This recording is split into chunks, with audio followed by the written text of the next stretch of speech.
Golden Tigers fans, get ready.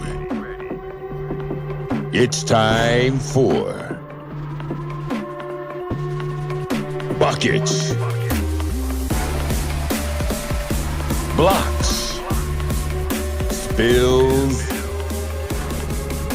thrills, steals, and slams. Thunder! Tuskegee. And we are back live inside Chappie James at the intermission of the women's game. Tuskegee leading it by a point, 24-23, over the Yellow Jackets of Allen University. And that gets us set to turn our attention to men's action, which comes up after this, which means we're joined at halftime of this ball game by head coach Benchy Taylor. Coach, happy holidays to you. Happy New Year to you. Happy holidays to you. Happy New Year. And we're back at home now. Hopefully we can get one on the road at home here. Stuck on 2 right now coming out of the first half of the season. Right. 4 games here inside of Chappie. How important is it going to be to really get off this knot really quickly here on this 4-game set? We have a lot of long-term goals, and we still can reach those. We just got to start playing well. Not playing well. We got to start finishing games. Sure. Make free throws.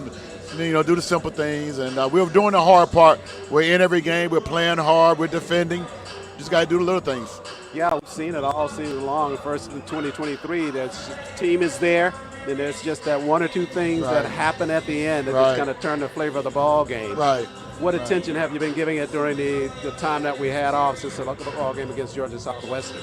We just got back to work, and we've been ABC in it, just doing the basics and trying to take better care of the ball, execute a little bit better, but keep rebounding, keep defending, and KD and Martez missed 13 free throws last game, and it's a one possession game with 30 seconds left. So, they felt really bad about that. So they've been in the gym and they've been shooting it well from the line, and hopefully we can get them there. I think they went 21 times between them.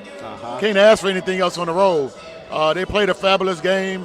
I think they had 36 points and 20 rebounds amongst them. So they just didn't make free throws. So we got to do a better job at this game. Second half of the season, we're here in Chappie, James. You're meeting the Yellow Jackets of Allen University. They've come in pretty respectable record. What do you expect from them? They're good. They're very well coached. They're very diverse. They're very balanced. They don't have an 18, 20-point score. They got a lot of 12 to 9-point scores, so they can score in bunches. They play very hard. They mix up their defenses pretty well, and I've been pretty impressed with them on film. Yeah, it's like you said all along. It's a gauntlet in this conference. And it continues with the Yellow Jackets. Yeah, there are no easy wins. Unless teams are looking to play us. Everybody's good. Everybody's good. So, we're going to have to play well every night. We were joking about it a little bit earlier today when we got to the arena, kind of talking about this theme of and things just keep coming our way. We talk a little bit about injuries. We know without Kevin tonight, we're also without DeAnthony with his previous injury. Kind of shakes things up for you in terms of having to make some other decisions, but had to actually do it in that Georgia Southwestern game, and that group that you put out played extremely well. Yeah, our bench really stepped up, and tonight we're going to be without DeAnthony. Split his hand back open again, and have no idea for a timetable on his return. And then Kevin Sesbury don't have a timetable for his return with his thigh bruise, but his first game that he was available to play, he had 19 points and I think 5 rebounds and 4 assists or something. So, that's a big blow for us not having our backcourt. But hey, that's the next man up. Yeah, that's absolutely right. You got to step up, right? Well, talking about stepping up, Martez Jones gave you almost everything he could have in that Georgia Southwestern ballgame. Yeah. And I know you're looking for him to rise as a leader in the second half of the season. Yeah, he's got to be consistent as well. And what they're going to have to show it against is going to be pressure, full court and half court trapping by each team on their schedule, because they know that that's been a difficulty for the Golden Tigers, but no difficulty out front there by Chris Mickens to knock down the game's first field goal, and it's a 3-pointer. Boy, Mickens really has come a long way, especially with his 3-point shooting. Now 14 3-point baskets, second on the team. Freshman got us going. Back the other way, answering it, rattling it from outside is Austin James, the senior from Buffalo, New York. Say it again, Charles. Oh, I don't know anybody from that area. Charles, say it again. Say it again. so that all inquiring minds will know Dwayne Walker hails from Buffalo. And we're quickly trying to get him back. Trying to ship me back to Buffalo? But I'll this have time you, of year, too, right? But listen, Charles, I have you know my family's from Alabama. My dad, Willie, is from Eufaula, Alabama, and my mom is from Birmingham. She graduated from Daniel Payne.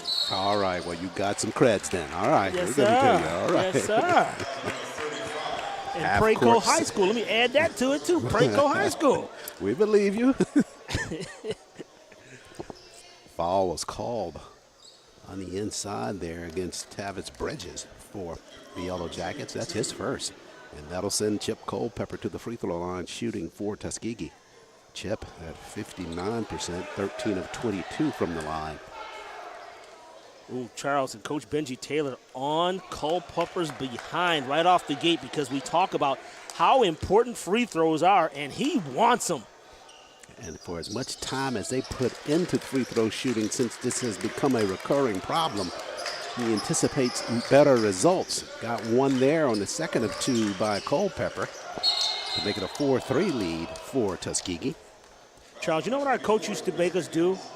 If we went through a stretch where we're not hitting free throws, he'd make you run. He'd make the whole team run.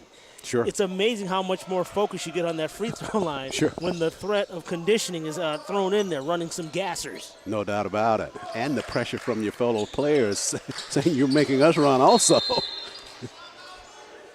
And a timeout called here quickly. I think it was the Yellow Jackets taking it so they could keep that basketball in jeopardy of a time violation.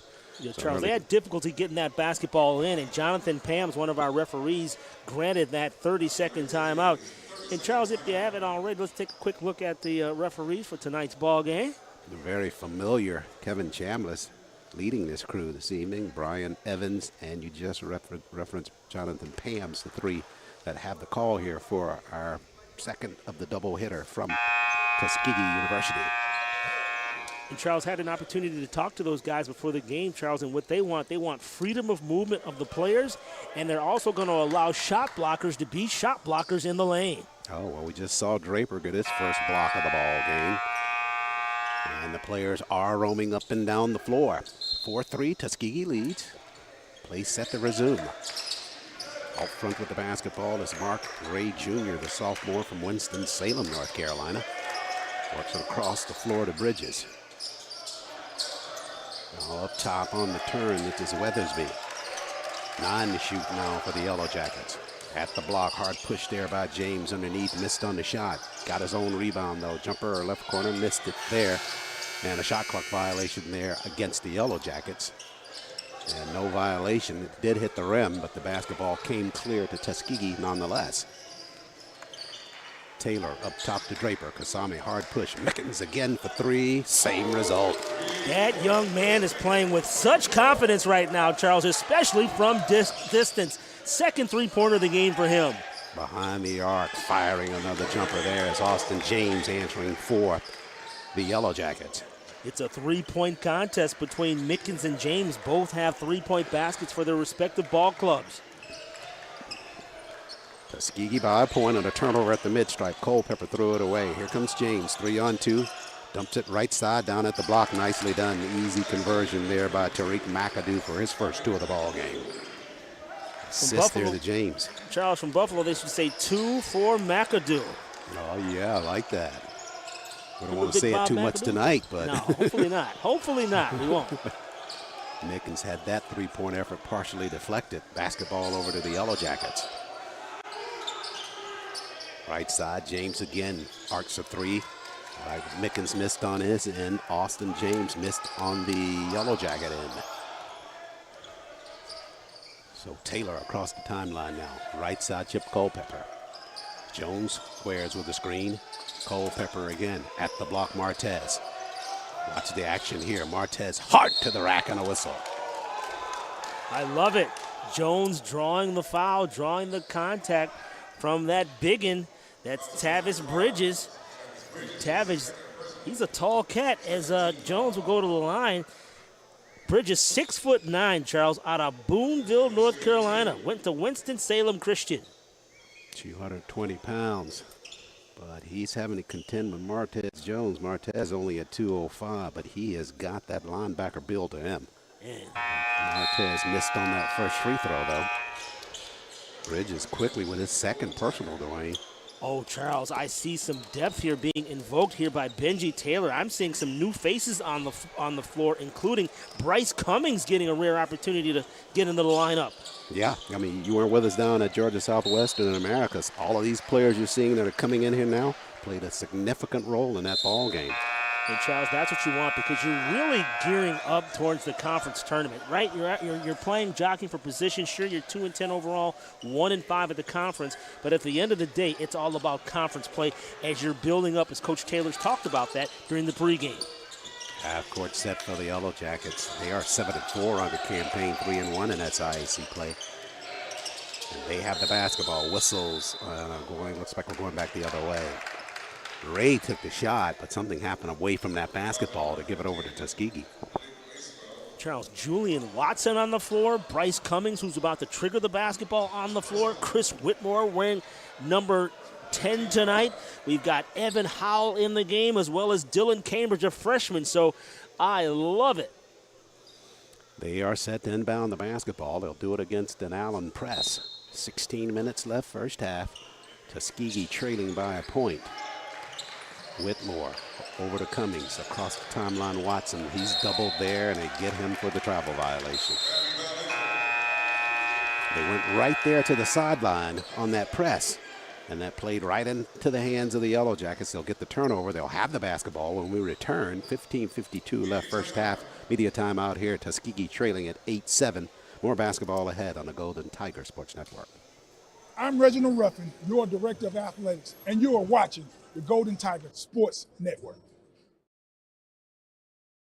Tuskegee University's founder, Booker T. Washington, said, "Excellence is to do a common thing in an uncommon way." At many universities, big classes are common. Not at Tuskegee. We have small classes with a 14-to-1 average student-to-teacher ratio. This formula for excellence ensures individualized attention. You get to know your professors, and they get to know you well enough to recommend you for internships, research, graduate programs, and job opportunities. Small classes, big impact. It's all part of educational excellence at Tuskegee University. Tuskegee leads the series against the Yellow Jackets of Allen University 3-0 since Allen got back into competition with the SIAC going back to 2021. Golden Tigers with 2 wins in Columbia and one of those wins here at home. Between the teams over those 3 games, they scored a total of 423 points as teams together averaged 141 points per ball game. And Charles, as play resumes, I like the fact that Coach Benji Taylor left those guys in who were in despite that turnover, giving these guys an opportunity to play and to gel on the court. They jump into that zone defense. Half-court set for the Yellow Jackets. To the rack, the floater is off the mark. The long rebound comes clear to Whitmore. Christopher, the freshman from Tucker, Georgia, works it out front to Julian Watson. Julian, left side to Cummings. Bryce, Whitmore, 3, got it. Yeah. Yes. Give Cummings the assist, too, on that. And Charles, once again, seeing this group come out here, and they're invoking a lot of energy on the defensive side, what you want to see from that second group. Entering in the corner, deep down in the corner for the Yellow Jackets was Malik Lacewell, the senior. So Lacewell with his first basket of the ball game. Execution is key here, Charles, taking care of the basketball, making crisp passes and good decisions. This is Cambridge with it, working his way toward the top with 10 to shoot now. Watson out front, works off of the screen by Evan Howell. Julian steps back, pops the jumper, back of the iron on it. The basketball comes clear to Cambridge, though. And the ball hit the cylinder, so Tuskegee will keep that 20, yeah. 14:23 left first half. Look at the net, Charles. Back again, right? Whitmore trying to straighten it out. Can't do so. Missed on the shot, but Watson coming over the back, tapping it out of bounds. And they'll get him for a foul. Oh, now they recognize Charles. Going to have him jump up and grab it. There you go, yeah. I think they called that on Evan Howell, I believe, on the foul. Wow. Yeah, it was on Evan. Wow. Third team foul for Golden Tigers. Each team has committed 3 fouls so far in this first half. Half court set now for the Yellow Jackets. Up top at the basketball is McAdoo. Behind the arc, this is Weathersby. He gets from long range for the Yellow Jackets and knocks it down. First time on the board for Peyton Weathersby. The left-hander had wasted no time in firing that one up. This team shoots 34% from behind the arc, the Yellow Jackets do. It's Cambridge on the penetration through the paint. He's fouled, and Dillon will go to the line for Tuskegee. Man, Charles, you would have loved to have seen Dylan Cambridge fight through that contact and convert and make an and one on that. Unfortunately, he let the basketball a little short while being hacked. Hopefully he can net both of these free throws. 13 of 22 from Dillon for Dillon at the line coming into tonight's play. Cambridge with the first, front of the iron. And coach just puts his head down. Well, he was talking about it after the Georgia Southwestern game that the free throw shooting just down the stretch really just deserted them. And he says it's a head game for the players now, where it's gotten to the point that just there's a psychological thing going on that they have got to overcome as a team. As Cambridge hits the second of 2 free throws. And the lead is 14-11 for the Yellow Jackets. Charles, Allen has only scored 1 field goal from 2. All of the other buckets have been 3-point baskets. Weathersby pushes out front. And this is Ray with the basketball. They've got 3 to shoot. Mark Ray behind the arc, got some space, knocked it down too. Got that step, got the defense leaning back, and Ray able to hit that 3-pointer before the buzzer. 5 3-point baskets by Allen University by 4 different players. Howell met at the mid-stripe, tied up there across the floor to Cambridge. Dillon lost it right side. And here comes Coach Taylor now with the substitutions. Same players that started. Yep, you took the words right out of my mouth, Charles. 12:51 remains first half. Tuskegee trailing 17-11. So it's Jones, Taylor, Culpepper, Mickens, and Draper back out on the floor for Coach Taylor. Right side, behind the arc, is Lacewell. 12:40 remains first half. Yellow Jackets 16 to shoot. Weathersby's got some space, knocks down another triple. It ain't pretty, but it goes in. Second 3-point basket by Weatherby. He's got 6. Now that's what Coach Taylor talked about, that this was a streaky bunch, that they could hit them in spurts, and they've done so thus far. Draper, up top Mickens. Tuskegee trailing now by 9 with 12:10 left. Taylor, up top Culpepper. Trying to get it to Jones if they can. He's squared up there. Chip back to Taylor, 8 to shoot. Olston on the move. Culpepper's got a fire from 3-point range. Rattled it good for Tuskegee. Nice to see Culpepper score from the field. That 3-point basket gives him 4 points in the contest with under 12 minutes to play in the half. Mark Ray handles the sophomore. Weathersby behind the arc. Movement there by Lacewell. Then they push it back across the floor to Weathersby. 10 to shoot now for the Yellow Jackets. 11:32 remains in this first half of play. 5 to shoot. Down at the block, they try to get it on the inside to Nakia Johnson, the sophomore. Couldn't handle the pass. A hot potato gives it back over to Tuskegee. Mark Ray delivered a bullet. Yeah. 11:26 left, first half of play. Timeout on the floor. Tuskegee trailing at 20-14 to the Yellow Jackets of Allen University. Take a time out here on the Golden Tiger Sports Network.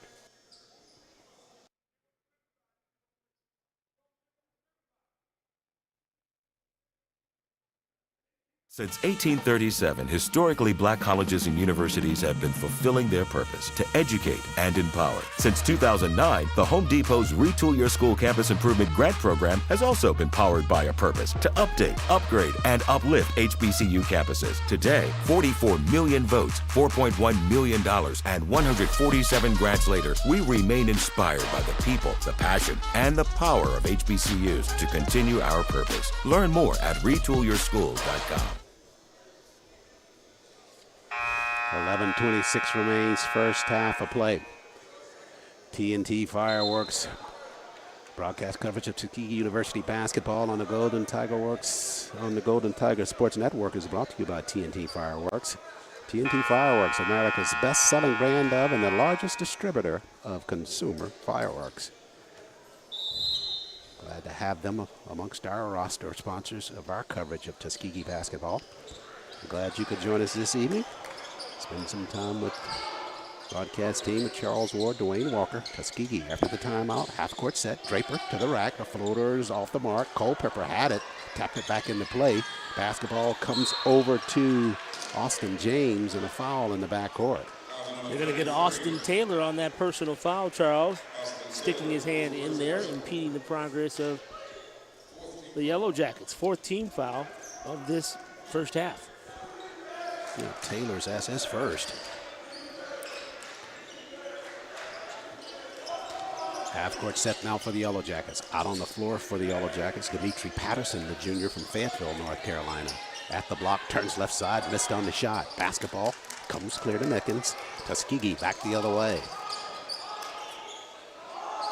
Taylor out front. Bounce pass, tried to bounce it inside to Jones, but knocked out of bounds by Mark Ray. 10:39 left in our first half. Culpepper out front to Draper. Now entry pass back to Draper. Doubled inside the paint, had it stripped away and a jump ball called. Good convergence there on the inside by that Yellow Jacket defense. They wasted no time and started to say gang tackle, but conversion to pretty close. it is still football season, Charles, in some ranks. Mickens takes a seat. Julian Watson back out on the floor. Charles, let's see if the Golden Tigers can get Martez Jones activated here. Taylor to inbound it. Watson in the corner. Elementary there. Yeah. Caught that, Ward. Elementary indeed, Watson. And for him, Charles, three-point basket. 10:16 left. James floats in the paint left side and got an answer right back. It's only two for him, but boy, is he ever so smooth. Austin James, he's got 8 points tonight. 2 3-point baskets and a two-pointer. He's out of Canisius High School, Charles, in the Buffalo area, which is a private high school. Culpepper, line drive answer from outside from three. Okay, Chip. Chip with a couple of threes now. Yeah, getting the chip off his shoulder from out front. 9:43 left first half. Tuskegee has cut the deficit to just 2 now. Behind the arc, James again rattled, missed on that shot. Jones clears for Tuskegee. They can tie it with a basket this trip down the floor. How about taking the lead here? That'd be great too. Taylor slides pass down at the left block to Jones.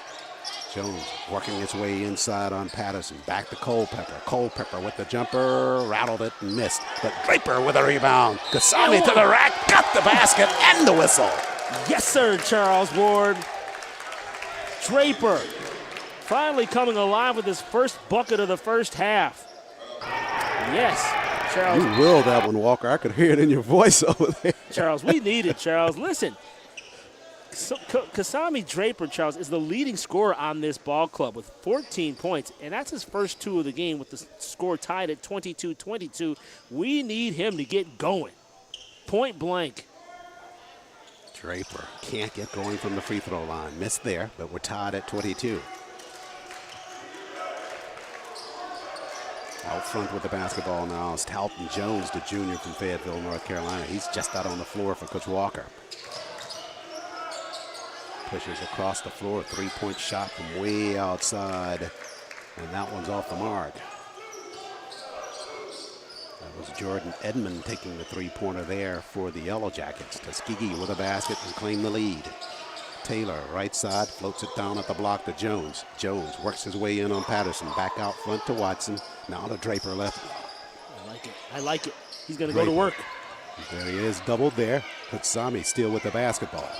Now Watson with 5 to shoot. Watson again, back of the iron. Rebound tapped around. Culpepper tapped it, got it over to Watson. Fresh look for the Golden Tigers. At the block, Jones, they challenge him on the inside, and the Yellow Jackets take it away. Charles, what I saw on that possession there was Kusami Draper wanting the basketball. That's the first time all season I've seen where he was demanding the basketball, and that's what you want from Kusami Draper each and every time down the floor. Tuskegee will have the basketball with 8:08 left. Taylor across the timeline to Culpepper. Now they push it left side. Watson. Now entry pass, Draper. Draper, hard push right side, and they get him for the travel violation. We talked about this a little bit earlier in the women's contest about how far away from the basket the bigger players are getting the basketball. There, an example of Draper just a bit too far out of his range in terms of having to dribble it. Right. And they got him for the travel. You want to give him the basketball in his wheelhouse where he can do something with it. Not a multitude of moves, but maybe one move to the basket, and that's it. We'll make a move to a timeout here. 7:54 remains first half, and we're tied at 22 for Tuskegee basketball on the Golden Tigers Network after the break.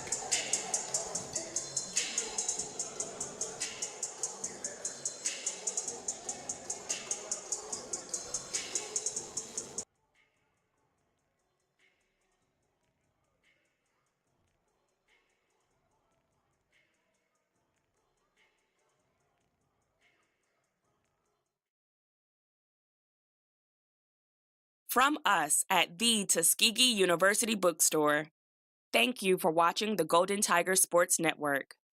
Shop exclusive TU gear in-store or online at TuskegeeUniversityShop.com. Go Tigers!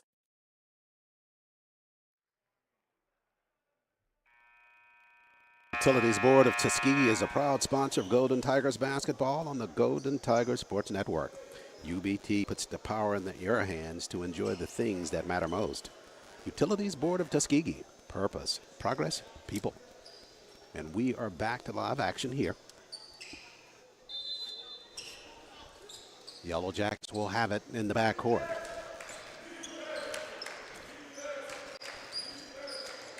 Jones with it, works it across the timeline right side. Bounce pass up top to McAdoo. Behind the arc, James delivers, bounce pass at the block. This time it's Johnson inside, working on Jones to the glass, missed badly on that shot. Cambridge fighting for the rebound and clears for Tuskegee. Up to Mickens, Mickens with a quick step in the corner to Culpepper. Now Watson out front, Cambridge, Mickens, Watson, Jones, and Culpepper, the 5 for Coach Taylor. 7:15 left. Mickens foul line extended with the jumper. Had a good look. Jones got the errant shot. Put back by Martez inside. That one's on range for him. Charles finally getting on the board is Martez Jones. We talked about getting him activated. Hey, no better way than on the offensive rebound. Tuskegee reclaims the lead 24-22. Johnson out front. Works it on a weave. Austin James had a tap from behind by Watson. Julian stole it away, but they take it away from him, transitioning down the floor, and a whistle in the backcourt. Julian did a good job of taking that basketball away from James on his jump shot and headed down the floor, had it tapped from behind. Charles, I'm just ecstatic once again just to see Benji Taylor utilize the bench and going deeper into the bench that he otherwise would not have had these injuries not been on set. So I like it because it gives these other players an opportunity to see what they can do in a pressure situation. Half court set now for the Yellow Jackets. Tuskegee leads by a bucket. McAdoo down in the corner. Austin James, a senior, looking for space. Watson trying to deny him. Partially deflected that three-point shot by James. Good defensive work by Watson. And Tuskegee carelessly throws that basketball away in the backcourt. Mickens is going to come to the bench. He's going to be replaced by Chris Whitmore. Again, we talk about possessions being vitally important. That's just excuse the expression, that's just a dumb giveaway. Sure. No pressure on that at all. You made the defensive stand. Just take your time and get it back to the other end of the floor. Just on a little casual pass across the floor. It's the little things. 6:12 left, first half. Tuskegee leads by a little, 24-22. Ray out front on a give. They give it to Weathersby. Look at the work by Culpepper to catch up with him at the rack, and it just stuck that basketball. No. Culpepper with the assault. No sirree. Can't let you get that one, young man. Good look at the replay there. Chip coming in behind that play perfectly and tapping, locking it right there in the cylinder. Gotta love that effort, Charles. Oh, yeah. 4th block of the year by Culpepper.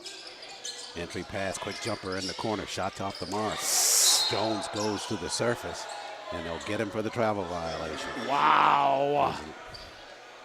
Lacewell took the shot, and Jones got the rebound. Yeah, it looked like he was impeded on that, Charles. A little bump, but no call. I'm not sure what that means, but maybe. Well, we did say they're going to let him play on the inside. Good call, yeah. Stumbling there, but making a pass out to Weathersby with 10 to shoot now. The Yellow Jackets got to kind of reset things. Good defensive work by Tuskegee. Whistles and back the other way. A little over-aggressive in trying to set that pick. And there will be an immediate substitution as Talton Jones was briefly in the game. He'll check right back out after setting that illegal pick. Correction, that was Nokia Johnson Jr. Johnson. Yeah, my bad. That was Johnson's first personal.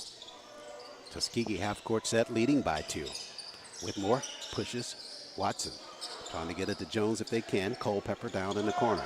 Chip slides up toward the top. Jones still calling for that basketball. They got 5 to get it born. Whitmore knows that. Fires the jumper. Missed on the shot. Jones got a rebound to the glass. Jones missed on the shot. Tapped around.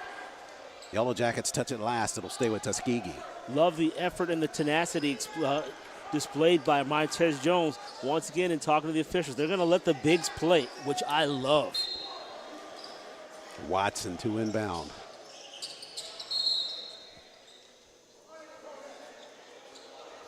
Call a foul there on the entry play. Yeah, Patterson. They're going to say that Dimitri was holding up Patterson. And now the Golden Tigers are in the bonus, Charles, so Dylan Cambridge is going to step to the free throw line. But this is the area of most concern with the Golden Tigers at this point, Walker, is what they do from this free throw line. Hope or hurt yourself. Cambridge there to shoot. And he's already gone to the line, Charles, and didn't work out so well. He'll try to redeem himself once again. We need both of these, but one at a time. Missed on the first. Won't have an opportunity at the second. We go down to 5 minutes left first half. Half-court set now. Mark Ray handles for the Yellow Jackets. Up top, Lacewell fires a jumper, knocked it down. That's his second three-point field goal. He's got 6, Charles. In so many ways, that's like a 5-point turnaround. Sure have an opportunity to make 2 free throws, but instead they make a 3.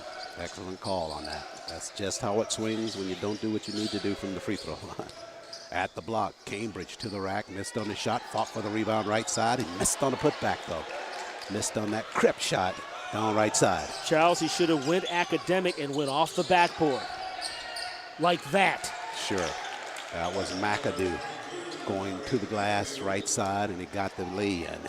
Now, Charles, that's an example of what I mean. He down near the basket, instead of trying to shoot it straight on, use it. Just tether it off the backboard for the sure basket. Yeah, took a summer camp one time in basketball, and the guy kept telling me, if you want to increase your field goal percentage, use the backboard. You can increase it by 15%. The numbers don't lie. Jones in a double at the block, and the basketball over to the Yellow Jackets. So Culpepper trying to push that basketball inside to Jones with the double team right there. You have to kind of let that thing develop before you try to work it inside like that. Absolutely. You want to swing the basketball around and get the defense in a chase position, and then you dump it down inside. Yeah, can't just go in immediately because you want to. 3:51 remains first half. And Charles, while we have this opportunity, I want to thank all those that take a look at us on YouTube on the Tuskegee Golden Network. Had an opportunity to look at some of the viewers earlier, and even in-house, Charles. I've got a young fan, Charles. Well, we have a young fan. I'm probably sure it's yours. Yeah, she's turning 2 years old on January 31st, and her name is Miriam. 2-year-old baby. Where's Miriam? Where's my girl at? Where's she at? Miriam, happy early birthday to you. Yeah. You got a lot more to go, too. Her mom, listen, Charles, I'm walking up the stairs to our broadcast location, and this little almost 2 year, she starts waving. And I'm smiling. Well, you know all babies love Mr. D, number one. But she starts smiling, right? So I wave to her, and then her mom tells me, oh, she recognized you from the Tuskegee Golden Network. Oh, isn't that something? Oh, man, wow. You talk about immediate fan? I said, I got to shout her out. No doubt about it, that's for sure. From the Miles Babes, that's what we're getting here. Good job, Walt. Yeah. What an interview she'd be. No Wouldn't that be an doubt interesting about interview? it. Goo goo gaga. Yeah. Go right down to your level, Walt. Oh, there she is right there. I see her. Look at her. Yeah, I see her. Hi, Miriam. Oh, she's crying. She's settling down, though. That's wild. Yeah, there's our big number one fan right right there. There she is right there. There she is. Look at her. Wave to the camera. Yeah. There's my buddy right there. Yeah. Hey, Miriam. Perfect. Perfect day here. That just makes my day. Man. What you talking about, Ward? Boy, this is one of the perks of the job there now. No doubt about it. 3:38 left here. First half of play. And we invite you, if you're actually watching the contest on the Golden Tiger Sports Network, chime in. Let us know. Give us your thoughts about what you're hearing and seeing. And, this is a work that the athletics department is really putting in place to really start to really brand the program and to really highlight these student athletes. And any comments that you can make about it are comments that are well welcome. And, Charles, I saw 10 thumbs up already, so we appreciate that. Mickens in the backcourt. That's full court pressure by the Yellow Jackets. Watson across the timeline over to Draper. Tuskegee trailing 28-24. Right side Jones, he's away from the basket. This trip, though, up top to Draper. So is he. 10 to shoot now for Tuskegee as Watson lost his dribble and pushes over to Whitmore. Christopher, 5 to shoot, lost the dribble, dumps it down at the block. Jones has got to hurry. Didn't get it airborne. They're going to get it for the shot clock violation. Tuskegee trying to be patient about the shot they wanted there, just never got the look that they wanted. Not able to get that basketball on the inside. They started that offense outside of the perimeter of the three-point range, and they were never really able to get it inside like they wanted. 2:55 left, first half of play. McAdoo pushes down on the corner. Lacewell fires a three. Backside rebound cleared by Chris Mickens. The freshman up the floor right side for Tuskegee. Now Draper in the corner. Entry pass, Draper foul line extended. Doubled there, and that's where the trouble usually takes place. Can't bring the ball down, Charles, to the guards. Ray back the other way. Patted it, and jump ball going to be called there on the inside. Guards do a nice job on the offensive side for the Golden Tigers of getting the ball inside to Draper. What Draper immediately did, he put the ball down, brought the ball down, which enabled the defenders for Allen University to get a hand on it. That's exactly what it does. You bring it down into their range to be able to just nip and tuck at it. Austin at the sideline. He dribbled right into that trap. On the right side, Lacewell got a lay-in as a result. Austin Taylor's got to get back on defense after making that turnover. He sulked and walked back on defense. You got to hustle up. Jones shot rejected left side. A whistle there. Martez in the process of shooting. He will go to the line. And Charles, I just want to revert back to that last possession when the Golden Tigers were unable to get a shot off. That play developed on the far side where Watson had the basketball, and he inexplicably gave up his dribble. And for about 3 or 4 seconds, he had nobody to pass the ball to. But you shouldn't give up your dribble. Why give up your dribble if you have nobody to pass to? I was taught you only give up your dribble until you're ready to either pass it or shoot it, not before. Yeah, particularly for the guards. You got to keep play moving. Jones rattled, missed the free throw. 2:02 left first half.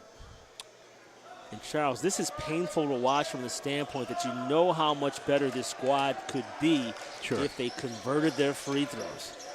Yeah, you would wonder what that 2-10 mark at this point would truly be if they had that element of the game squarely intact.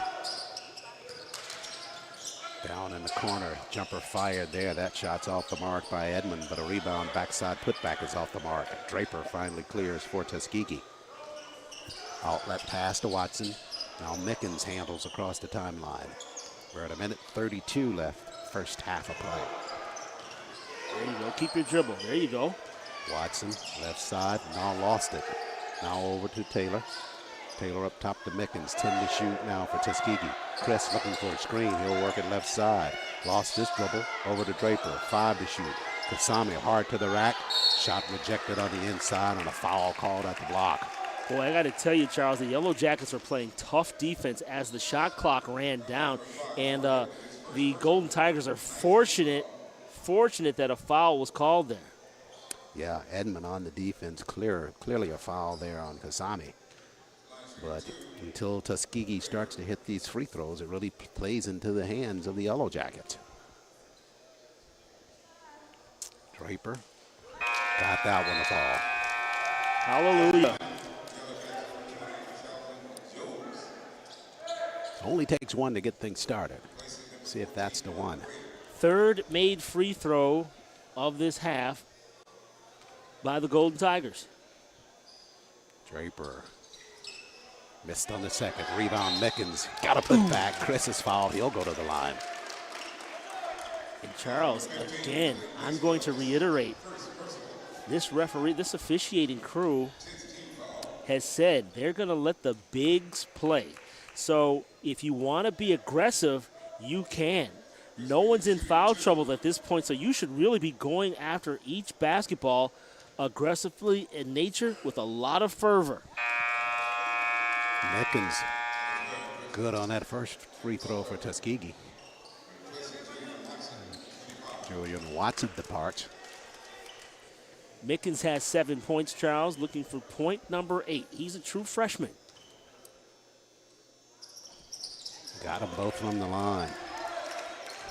That's good news. 66 seconds remains. Tuskegee trailing 30-27 now.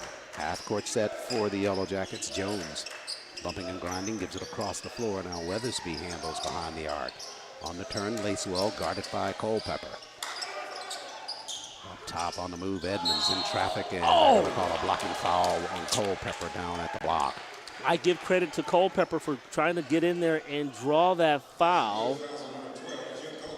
Unfortunately, it will be a shooting foul. Excuse me, Charles. It'll be a shooting foul as the Golden Tigers have committed their 7th team foul, but the half, Charles, is almost over. And again, that's just indicative about how the Golden Tigers can play aggressively and try to rebound the basketball without worrying about fouling. Nice call. 48 seconds left. Edmonds from the line shooting. Missed on the free throw. Jones in the backcourt. Tuskegee trailing 32-27. Tuskegee going to go 2 for 1 maybe on this end of the floor if they can, but they got to hurry. Across the floor. Culpepper with the basketball. Forget that idea now. They just want a good basket. And going back the other way. Jones moving on that screen. Now that was a good call, Charles, because Martez Jones, he batter rammed into the defender right there instead of positioning himself. If he had just gone to a space in front of the defender instead of making contact, he would have gotten away with it. Instead, the basketball back over to the Yellow Jackets. 26 seconds left, first half of play. They're trying to end it with a basket here. They lead at 32-27. Ray out front. Taylor guarding him. Poston aggressive near the timeline. All 10 to shoot here in this first half for the Yellow Jackets. Bounce pass, McAdoo. Back to Ray. Hard push by him, left corner. Lost the dribble there. Taylor ties him up, took that basketball away. Love the effort. Yeah, now to get the bench fired up and running over there to pick those players up, Mickens and Austin Taylor, for a good defensive effort to end this first half of play for the Golden Tigers of Tuskegee. They trail it at the break, 32-27, but a positive play to go into the locker room at the timeout. More basketball ahead, we promise you, on the Golden Tiger Sports Network.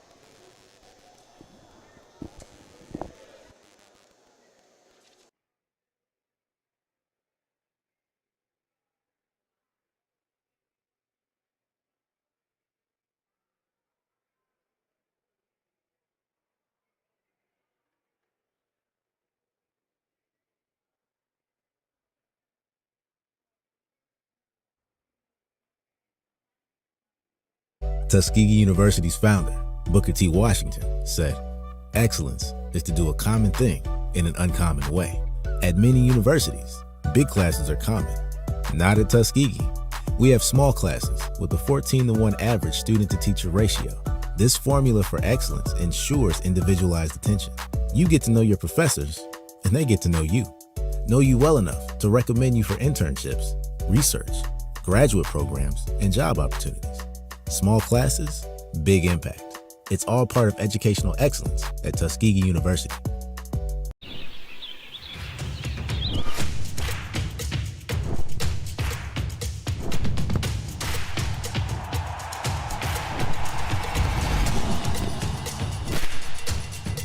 For all the ways you love to play, Academy Sports and Outdoors makes it easier than ever to get what you need and have fun out there. Get free shipping on your favorite brands at academy.com or get free curbside or in-store pickup at your Academy store.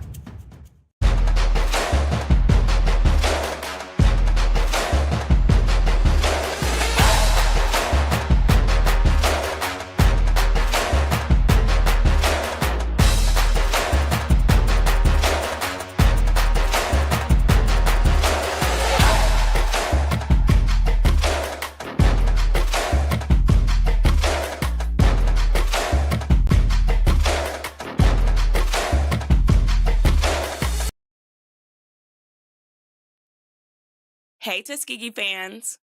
This basketball season, shop the latest clothing, gifts, and of course, basketball merch from your one and only Tuskegee University bookstore. Visit us in-store or online at TuskegeeUniversityShop.com. See you soon!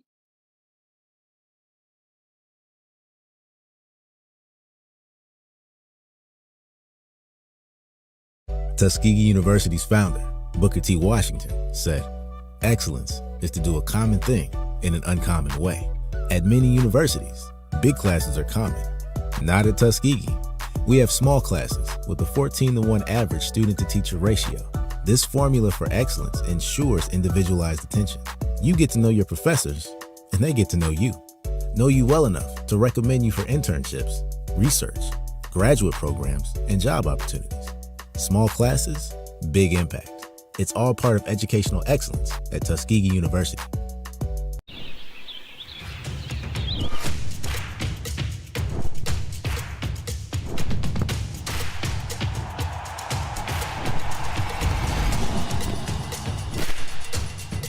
For all the ways you love to play, Academy Sports and Outdoors makes it easier than ever to get what you need and have fun out there. Get free shipping on your favorite brands at academy.com or get free curbside or in-store pickup at your Academy store.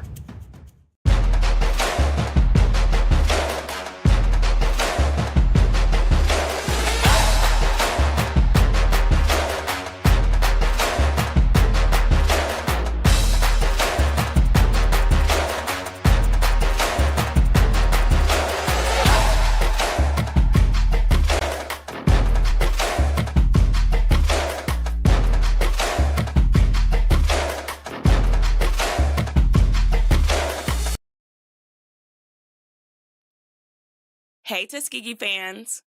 This basketball season, shop the latest clothing, gifts, and of course, basketball merch from your one and only Tuskegee University bookstore. Visit us in-store or online at TuskegeeUniversityShop.com. See you soon.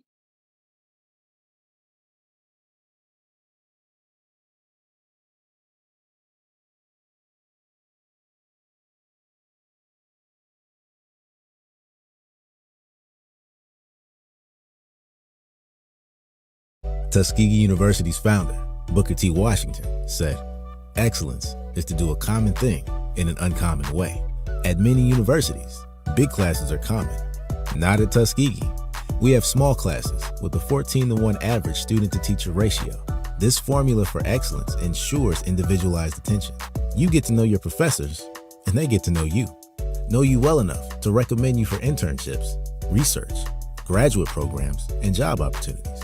Small classes, big impact. It's all part of educational excellence at Tuskegee University.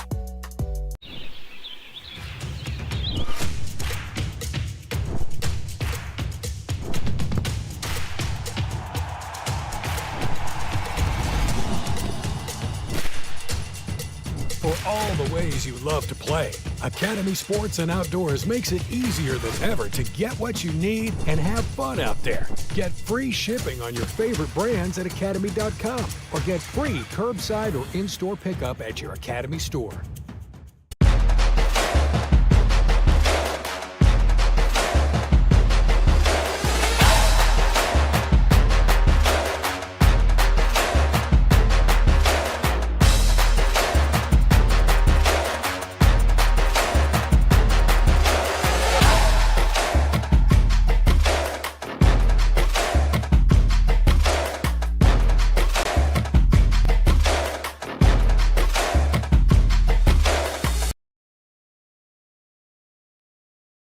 Hey Tuskegee fans! This basketball season, shop the latest clothing, gifts, and of course, basketball merch from your one and only Tuskegee University bookstore. Visit us in-store or online at TuskegeeUniversityShop.com. See you soon.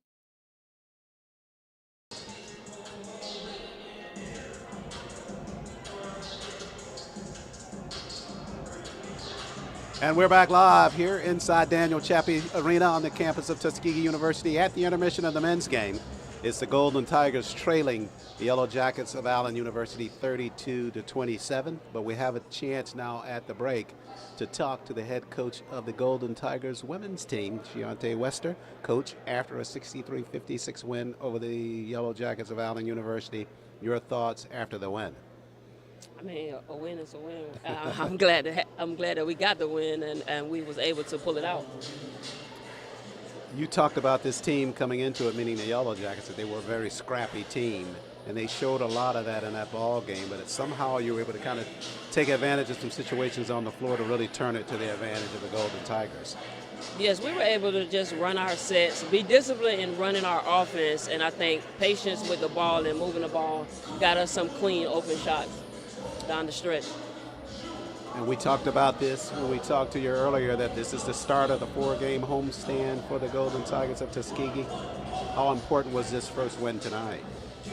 It was good for us. One, it let us get our win back and get us not playing, get us back together with the plan. So I think this win was big going into Saturday. So Saturday we'll see another scrappy team just like this. So it's preparing us a little more for Saturday. So it was a game and a practice, if you could say. We've seen it throughout this season that there'll be one player that really is on fire for you and then another that may not have their best game. And we saw that again tonight. Ariel, not really her best performance. And I know she had something happen to her hand early on. Was that a factor for her tonight? I think so. She jammed her finger twice.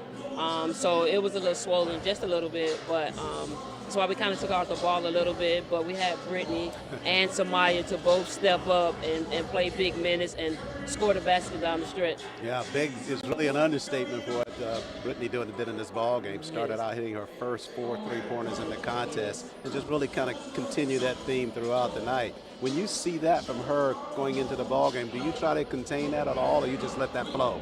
Yes, I do, and I try to just, let the game come to her. She was favoring her back a little bit, so I was like, well, maybe you need to play her a little more often because you knocked down some shots. So. But you said the same thing about Samaya. She was coming in with an allergy situation. Right. I mean, we probably need to play her a little bit more sick also. Yes. And I think noticing Samaya, she's more comfortable when she's seeing coming off the bench. Tonight she came off the bench. She was able to see what the defense was giving us, and she was able to move the ball and make some key baskets and passes as well. So you went here on Thursday night. You turn your attention now to the Lady Tigers of Benedict College, who come in here on Saturday. I know it's early. You take them game by game, but your thoughts about Saturday's contest? Another team like tonight. They're scrappy. They haven't won too many games, but you just can't take them lightly because they fight to the end, and we'll see the same type of play from the team that we have on Saturday. So, like I said, we have to match their energy or higher and stay disciplined in our sets and play defense. We got undisciplined in our defense a little bit, got us in foul trouble. We had 3 guards in foul trouble, so we can't do that Saturday. You win this one tonight, Coach, 63-56. Congratulations on the win. We'll see you right back here on Saturday. Thank you. See you Saturday. Head Coach Deontay Wester as her Golden Tigers win tonight over the Yellow Jackets of Allen University. More coming our way here on the Golden Tigers Sports Network. Stay with us. Tuskegee University's founder, Booker T. Washington, said, "Excellence is to do a common thing in an uncommon way." At many universities, big classes are common. Not at Tuskegee. We have small classes with a 14-to-1 average student-to-teacher ratio. This formula for excellence ensures individualized attention. You get to know your professors, and they get to know you well enough to recommend you for internships, research, graduate programs, and job opportunities. Small classes, big impact. It's all part of educational excellence at Tuskegee University.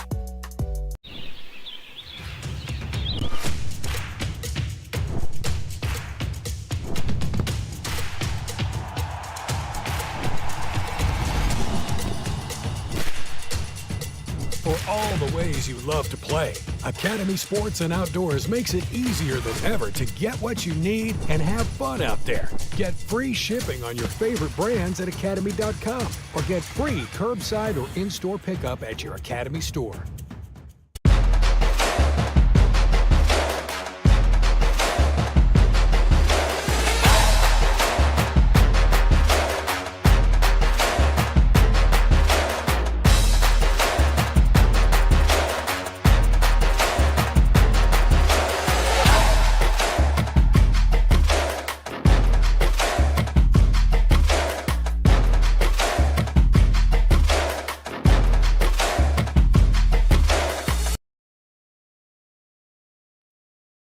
Hey Tuskegee fans! This basketball season, shop the latest clothing, gifts, and of course, basketball merch from your one and only Tuskegee University bookstore. Visit us in-store or online at TuskegeeUniversityShop.com. See you soon!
Back live here inside Chappie James, getting set for the final 20 minutes of the men's contest. Tuskegee at the break, trailing at 32-27 to the Yellow Jackets of Allen University. And Walker, as we take a look at some of the stats from this first half of play, right now Tuskegee's turnover trend is not in the direction that they wanted. They had 12 in the first 20 minutes of play compared to 7 to the Yellow Jackets. Charles, game in and game out for this Tuskegee Golden Tigers team, this young Golden Tigers team, it comes down to turnovers and free throw shooting. It's that simple. Turnovers and free throws. Those are the two main categories. Tuskegee has to find a point guard, Charles, that's going to be able to direct traffic and not turn the basketball over. Well, you talk about free throws as we look at them on the screen. Tuskegee, 5 of 14, just 36% from the line. Allen, only 1 of 3, so that number can certainly change, skewing upward, of course. But Tuskegee trailing it 32-27. The difference in terms of their margin right now is what they've done or have not done at the free throw line. Half court set now to get second half action underway. Charles Ward, Dwayne Walker with the play call. Glad you could join us on the Golden Tigers Sports Network. Inside the paint, spreading the paint. Basket on the inside. First basket by Bridges in the entire contest, Charles. He's finally on the board with 2 points. So Bridges with his first 2.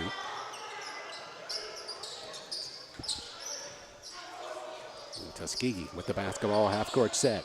Culpepper in the corner, fires a jumper, missed there. Jones had a shot at the rebound, but Bridges able to collect it for the Yellow Jackets. But I love how he's allowed to go after that basketball. Love it. Yeah, I hear your point about letting them play. That's a little bit extreme that they let Jones get away with there, right? Hey, man, I gave you the inside story, Charles. He almost jumped over his back. Weathersby out front for the Yellow Jackets. 34-27, they lead. Ray with a hard dribble left side. Up top to Bridges. Now Weathersby behind the arc, fires a 3, missed on the 3. Look at the screen out by Culpepper. Boy, that's textbook there. It's Tuskegee back the other way with the basketball.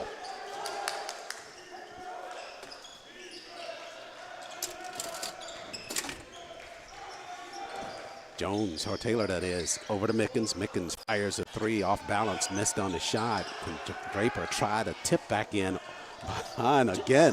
Draper's looking back at the referee, but you can't expect him to make that call because they're clearly letting you play, so let's get after it. That's absolutely right. Draper, luckily not to get an offensive call on that in himself. And whistles in a half-court set back the other way. So Taylor catching up with the play commits a foul. So why did he call a foul? He called a foul because he was impeding the guard's play. The referees coming in said they're going to allow the bigs to play, and they want the free flow. So they want the guards to be able to dribble with the basketball without being heckled and fouled. Talk about thinning it out. That's exactly how they played it so far, just the way you've called it. Turnover there, Tuskegee with the basketball. At 7:56 left in the ball game now.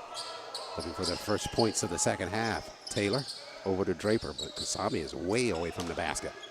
Now Mickens behind the arc with 13 to shoot. Jones drops out for a screen. Now on the right side, Draper, 8 to shoot. Kasami. Now he'll attack with the jumper from outside. Missed badly. Jones got the rebound. They got to put it up, though. Taylor does before the buzzer. Missed on the shot. Culpepper got a rebound. So it'll stay with the Golden Tigers. Charles, if the Golden Tigers can lock into how the referees are calling this game, I like their chances because they can rebound the basketball. Mickens, Culpepper, chip with 3 to shoot. Foul unextended with the jumper, missed on it. Tie up on the inside. Draper likely going to be the culprit this time. He will be.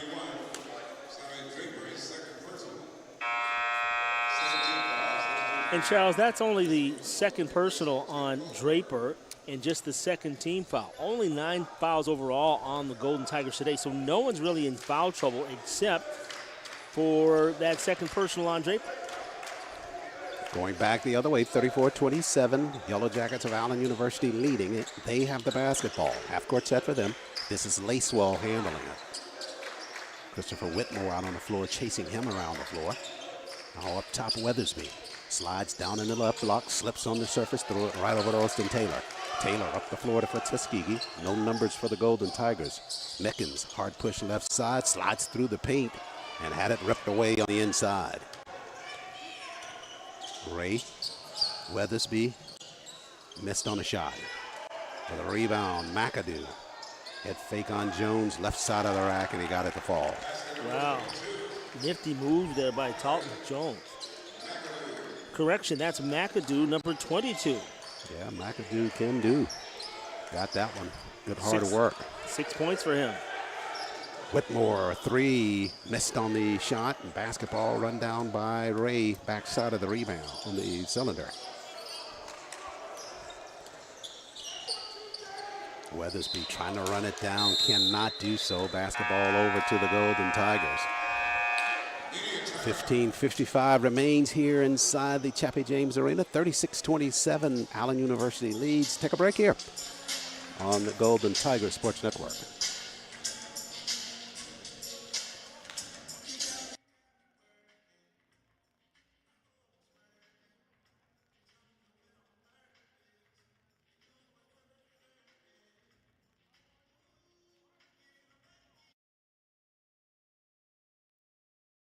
Hey Tuskegee fans! This basketball season, shop the latest clothing, gifts, and of course, basketball merch from your one and only Tuskegee University bookstore. Visit us in-store or online at TuskegeeUniversityShop.com. See you soon.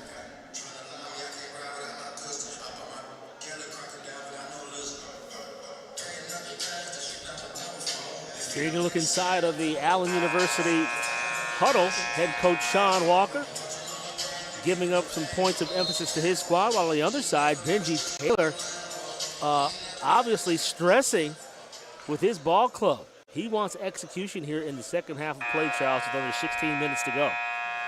36-27, Yellow Jackets lead it. Players make it back out onto the floor. And again, Charles, I'm going to talk about this again. I like the fact that Coach Benji Taylor is really extending that bench. We see Tyshawn is in the game for the first time.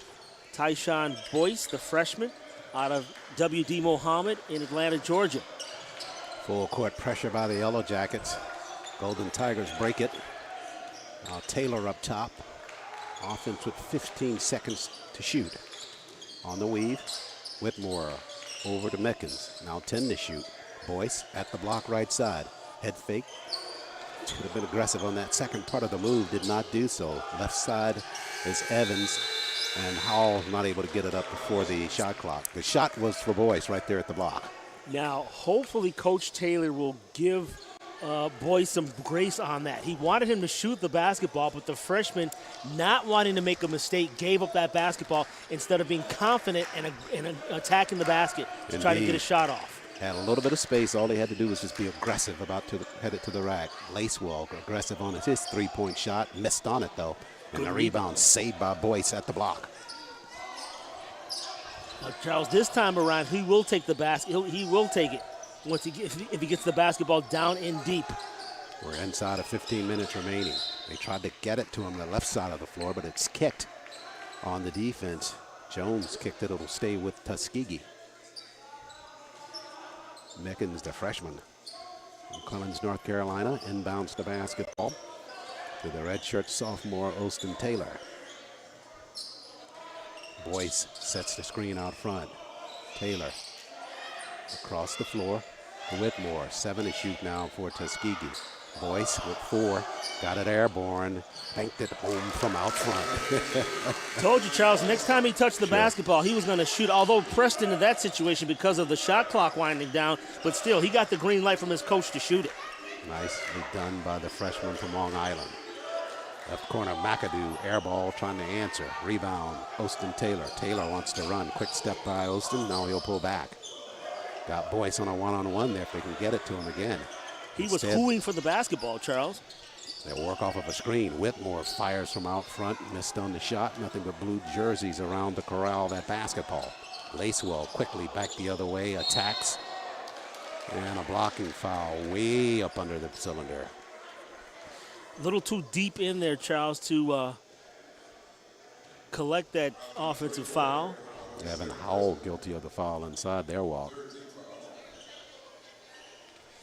But more importantly, Charles, the basketball should have been stopped more up towards the perimeter. You can't let the the offense, started to say the running back get that deep. You can't let the offensive player get that deep to the basket without stopping the basketball. Hall picked up his second, held apart. Cambridge back out on the floor, Culpepper back out on the floor. So right now it's Watson, Whitmore, Boyce, Culpepper, and Cambridge. Rattling it good is Lacewell from the free throw line. 38-39, Yellow Jackets lead. Full court pressure as Tuskegee tries to slide it across the timeline. Whitmore handles, back up top to Julian.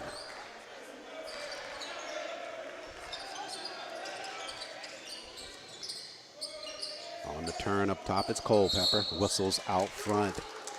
Mike Best, the sophomore, not his best defensive effort. They're trying to catch up with that play. They got him for the foul. No, sir, Charles. They want the guards to be able to free flow with the basketball. You got to keep your hands off and move your feet. If not, they're going to call it.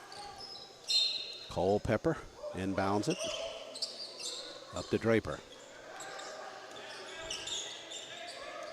Watson pounds it out front. Bounce past Draper now. Whitmore trying to slide it inside the boys. He's there, turns with the jumper, got it in the right-hand corner. Charles, Boyce called for the basketball there. Once again, he got the green light from the coach when he second-guessed himself the previous time down the court, the time before that, as they answered with a three-point basket. Is that Lacewell? That is Lacewell, lacing it from far outside for the Yellow Jackets. He's in double digits now, Charles, with 11. And they lead it by 10. This is their largest lead of the ball game, 41-31. Bounce pass nicely done inside to Draper. Challenge, and the shot was blocked by McAdoo. Nothing he could do there. Still had to go up with that shot. McAdoo just prevailed defensively. Halton Jones up top with the basketball. Over to Best.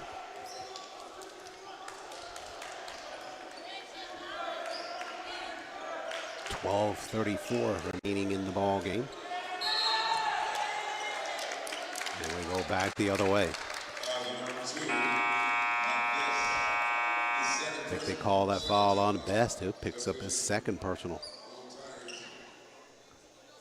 Draper takes a seat, far side of the floor to be Culpepper to inbound it as Jones makes it back out onto the floor. Now, I like this tandem, Charles, that they have out in the forecourt with both Martez Jones and Tyshawn Boyce. Watson tied up and got a whistle finally inside the paint. They'll call that foul on Malik Lacewell for the Yellow Jackets. Lacewell a little too close to referee Jonathan Pams after making that call. You can't get that close to him, young man. Charles, Boyce playing with a lot of confidence right now. 2 for 2 the last 2 times down the court. Culpepper in the corner. Let's see if they can get it back into his hands. Chip with a jumper that had to change it in midair. Tried to get it to Jones, who already turned looking for the shot. And the basketball back over to the Yellow Jackets. At the block, McAdoo to the rack. Shot blocked inside. Culpepper got a hand on that. Good job of recovery there by Tuskegee. Whistles as Ray on a flyby commits the foul on Whitmore. Listen, I got to tell you, Charles, normally you don't talk about referees, but there is a game within the game. And what I can appreciate, what people don't realize, that even officials have game plans coming into a contest, and they strategize about how they're going to call the games, etc. So it's nice to see them sticking to what they decided to do. Yeah, I talked about it early on. Timeout on the floor.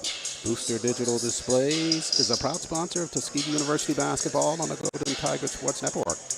As the exclusive provider of the digital scorers table inside the Daniel Chappie James Center and the new state-of-the-art Jumbotron and scoreboard at Cleve Abbott Stadium, Booster Digital Displays is committed to boosting Tuskegee athletics to the next level. For more information on the affordable and innovative Booster Digital Displays product line, visit www.boosterdisplays.com, and that's Booster Displays without the E. It's a great time. Well, we'll go with Utilities Board of Tuskegee, and they are a proud sponsor of Golden Tigers basketball on the Golden Tigers Sports Network as well. UBT puts the power in your hands to enjoy the things that matter most. Utilities Board of Tuskegee, purpose, progress, people. Now it's a great day for Tuskegee University Golden Tigers to get vaccinated. Many children and adults that delayed vaccinations during the pandemic are still behind. It's critical that we take steps to get everyone back on track with their routine immunizations. Children and teens can catch up even if they started late. Make sure you and your family are up to date on all recommended vaccinations, including COVID-19 and the flu. More information, you can visit alabamapublichealth.gov/IMM. And we're back to live action. 11:55 left in the contest. Whitmore handles behind the arc left side. Now Culpepper takes a turn, trying to get it to Jones at the block if they can. Chip slides top of the key. Now across the floor to Watson with a pass, 10 to shoot. Watson hard push, had to change his shot. Boyce at the block, they got what they wanted. Tyshawn just missed that one, had it down in the cylinder, it popped out on him. Can't be mad about that effort down the floor by Tuskegee. I wish the Tuskegee could play in these types of games every game where they're actually allowed to go and get that basketball and use their natural athleticism. McAdoo at the block used his athleticism to get that easy flush for the Yellow Jackets. Defense of Tuskegee just a little bit too high out front, left that space at the block. 43-31 now. Yellow Jackets build their lead. Chip, hard push left side, slides through the defense to the rack. We're going to have a goaltend call on that, yeah. I think that had some hands coming through the cylinder on that one. Draper back, Mickens back. Chip, hard move left side. And there you see coming underneath the cylinder and up was Jordan Edmond, the sophomore.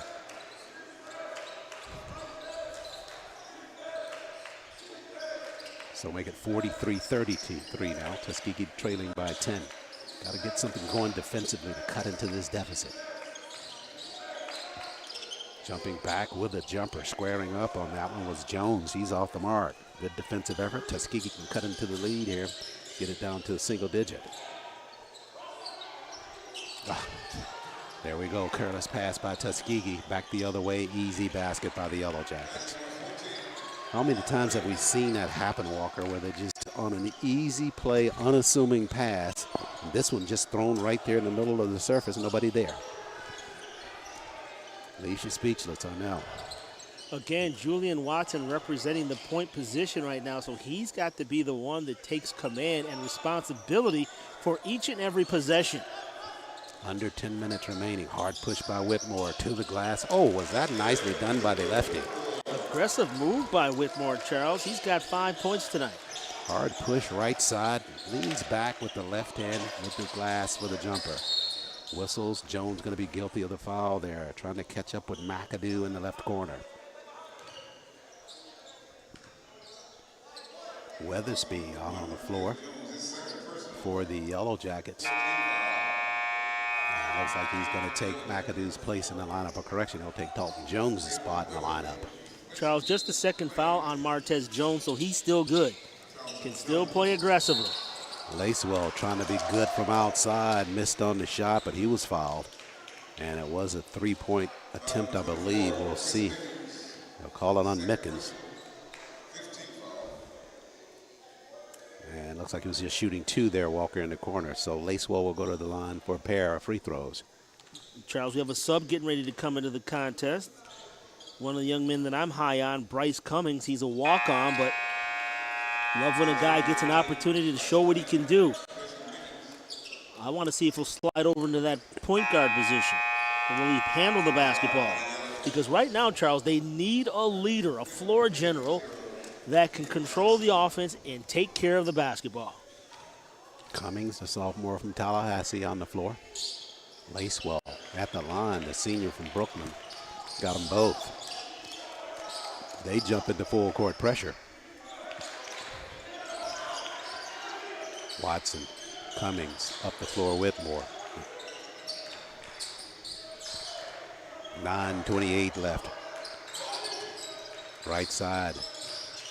Cummings pushes back up top to Watson. We're at 10 to shoot. Entry pass, Draper left side. Kasami tripled there. Got it to the cylinder. Missed on his shot. Jones with a rebound on the inside.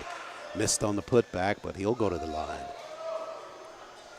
Charles, Martez Jones has been very quiet tonight. He only scored 2 points in the first half and hasn't been able to.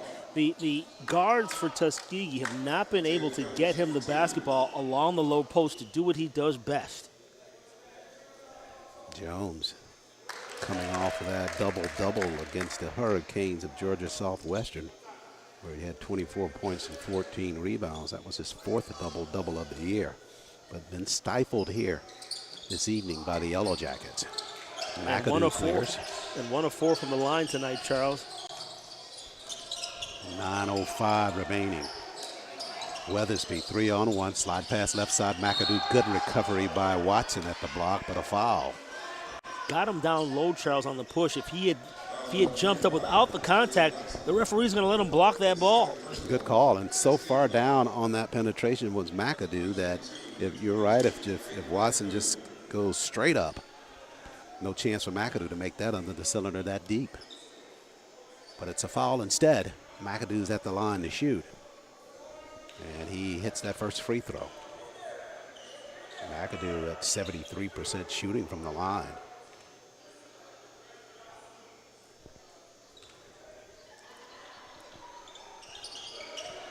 Got them both. McAdoo now in double digits with 10, Charles, according to my score sheet. 8:59 remaining. Watson, hard push, left corner, right into a trap over there. Now across the floor to Whitmore. Floater by Christopher in the paint, and he got it. Freshman from Tucker with a nice job inside the paint. Patient on that shot. Still there at the half court. Back out.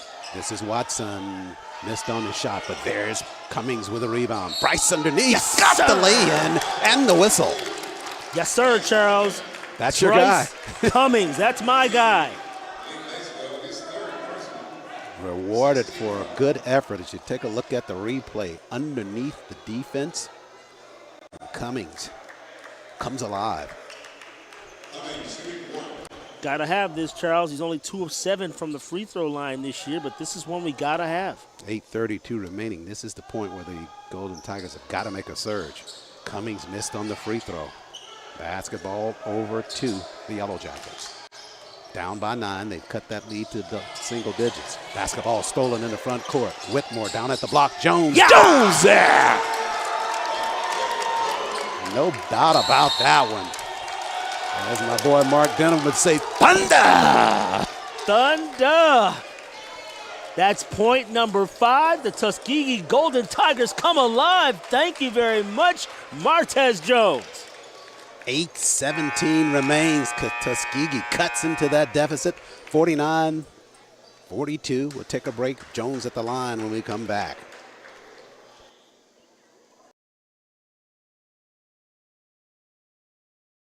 Tuskegee University's founder, Booker T. Washington, said, "Excellence is to do a common thing in an uncommon way." At many universities, big classes are common. Not at Tuskegee. We have small classes with a 14-to-1 average student-to-teacher ratio. This formula for excellence ensures individualized attention. You get to know your professors, and they get to know you well enough to recommend you for internships, research, graduate programs, and job opportunities. Small classes, big impact. It's all part of educational excellence at Tuskegee University. Tuskegee making a move here with 8:17 remaining in the basketball game. Take a look at some of these stats, Charles. Right off the top, Tuskegee 35% from the free throw line. We all know they need to do better at that stat. 40% from 3, 14 turnovers. They've done a nice job in the second half of squelching some of the turnovers. However, moving forward, need to take care of the basketball. And again, I'd like to extend my appreciation. We talked about that. I'd like to extend my appreciation to Coach Benji Taylor. Charles, as I look along the Tuskegee bench, every player has gotten some run tonight, and I like that because they've all contributed in their own way. Yeah.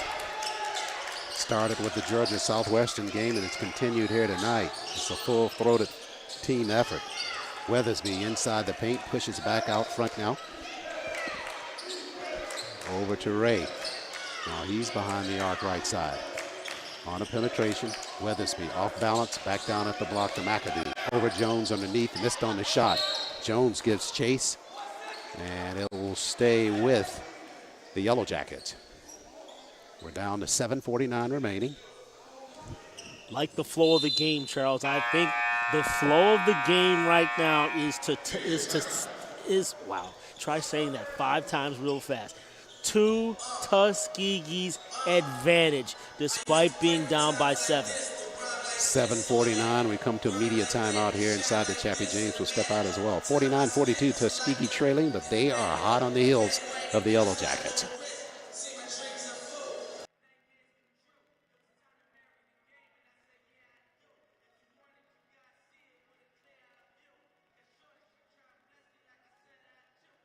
As a global bank, our game plan is to help clients manage their money. We're a team of challengers, thinkers, and go-getters. Together, we bring out the best in each other. With our partner SIAC, we're creating pathways for the next generation of talent. We're scouting bankers, advisors, techies, and yes, athletes. Kick off your career with UBS.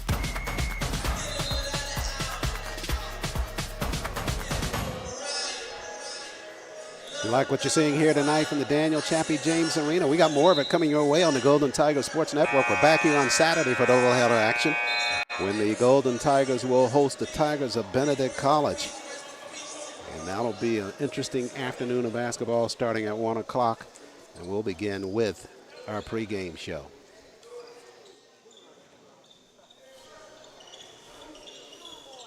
Benedict Tigers men's side undefeated at this point in the season, 10-0. They played tonight. We'll see if they'll come in here with an undefeated mark on Saturday. Chance for the Golden Tigers, the men's side, to really rattle the cage of Benedict if they can pull off a win. Meanwhile, they're trying to pull off one here against the Yellow Jackets of Allen University. Weathersby with the basketball. He's doubled, pushes back the Lacewell. 5 to shoot now for Allen. McAdoo had it at the block, taken away there by James. Or Jones, that is, and Draper has it in the backcourt now. Over to Watson, who comes across the timeline. Draper, foul line extended with a jumper. Missed it badly there. Missed on the crib shot. Rebound cleared by McAdoo. 7:09 remains. On the turn, Lacewell's got some space, pops a jumper, and drives it home for the Yellow Jackets. Lacewell makes no time shooting that basketball. When he gets it, he wants to put it up and in. 12 points for him tonight. Beautiful coming off the screen. Make it 51-42. Jones at the block now. He'll draw a crowd down there. Back out front to Watson. Cummings surveys. 10 to shoot now. Watson up top. Draper right side. Whitmore for 3. That one looks short and is short. Wedged it between the backboard and the cylinder. Still the Tuskegee Golden Tigers basketball, Charles, on the alternate possession. And we'll have a couple of substitutions as Mickens and Culpepper along with Taylor will check into the ball game. Cummings out, Whitmore out, as well as Watson out. So it looks as though they're going back with the starting unit, Charles, with 6:35 to play and trailing by 9. Austin Taylor to inbound it. Into the pass, Jones. Jones shoved a bit there, got it to the cylinder, missed on the shot, but he'll go to the line. Excellent Not entry. going to let it play that loosely in their walk. Right. Excellent pass by Austin Taylor, finding the cutting Jones at the rim. And, Charles, you got to figure everybody in the gym at this point with the Golden Tigers shooting 35%. Everyone is like at a dead silence.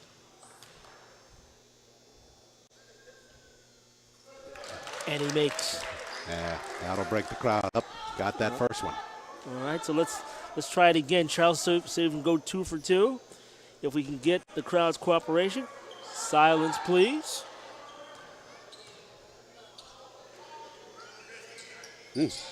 Almost like a PGA match, but.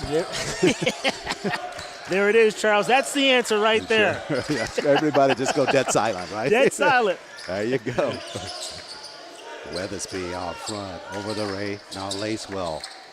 Boy, he's not going silent into the night, is he? He's putting on a show, Charles. He's putting on a show. Yeah, dropped that one from out front, 3-point range. and had the nerve to hold his position with the hand up. Don't tell me to be quiet, huh? Right. At the block, whistle's there. It'll stay with Tuskegee, though. I think they called the foul on that like play, Charles. I think they called Jones on that personal foul. Looks like For we're going Jones, the other way. And shooting, it's his third. Unfortunately, the Golden Tigers, they just committed their 7th team foul, so we'll walk all the way to the other end to shoot. And for Jones, that's just his 3rd personal foul. So, again, he's not in any type of foul trouble. Just unfortunate that Taylor lost control of the basketball in the corner. Can't have turnovers at this point. You got them shooting from the line. It's going to make the comeback a little bit more difficult with them shooting. As Ray hits the first free throw at 6:05 remaining. Nakia Johnson, sophomore, back out on the floor for Coach Walker and Allen University.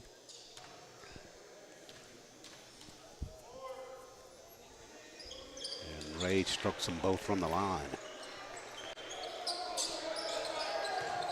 Full court pressure across the floor, Mickens. Chris to Osman, doubled immediately. Yeah, every time. Took it right away from him, McAdoo. And Culpepper challenged and took his right off the rack. Back the other way, Mickens at the block, Jones. Give inside Draper. Draper fouled, he'll go to the line. How about Culpepper, man? Incredible job of getting back on defense and contesting that shot and actually blocking that shot, making his 5th block of the season. And he actually came up a little bit limp on there. I believe he hurt his left hip. Let's see if he will check himself out of the game. He looks towards the bench and gives the old wave off, which means he wants to stay in the game. Yeah, you're interesting. You talk about Culpepper and his hips. He had 2 right hip surgeries when he was in high school, coming to the collegiate level. Oh, wow, Charles. As Draper sinks one from the free throw line. Well, I like the fact that he's trying to stay in the game right now. All right, let's go to our silence, please. You might have something here, Walker. Hey, Charles, you're going to go with it, man. If it works. He got them both. Lead down to 10 now, 5:40 remaining. Here's the stretch time now for the Golden Tigers. Couple turnovers, baskets, get them right back into this thing. Johnson over to Ray, all the way through to the rack, missed on the shot. Culpepper tapped it, almost tapped it in, but it comes back to Tuskegee the other way. Mickens across the timeline. Draper pops out for the basketball. Now across the floor to Taylor. Culpepper surveys, trying to get it inside to Kasami. Culpepper hard push across the paint to the glass, and he drew a foul.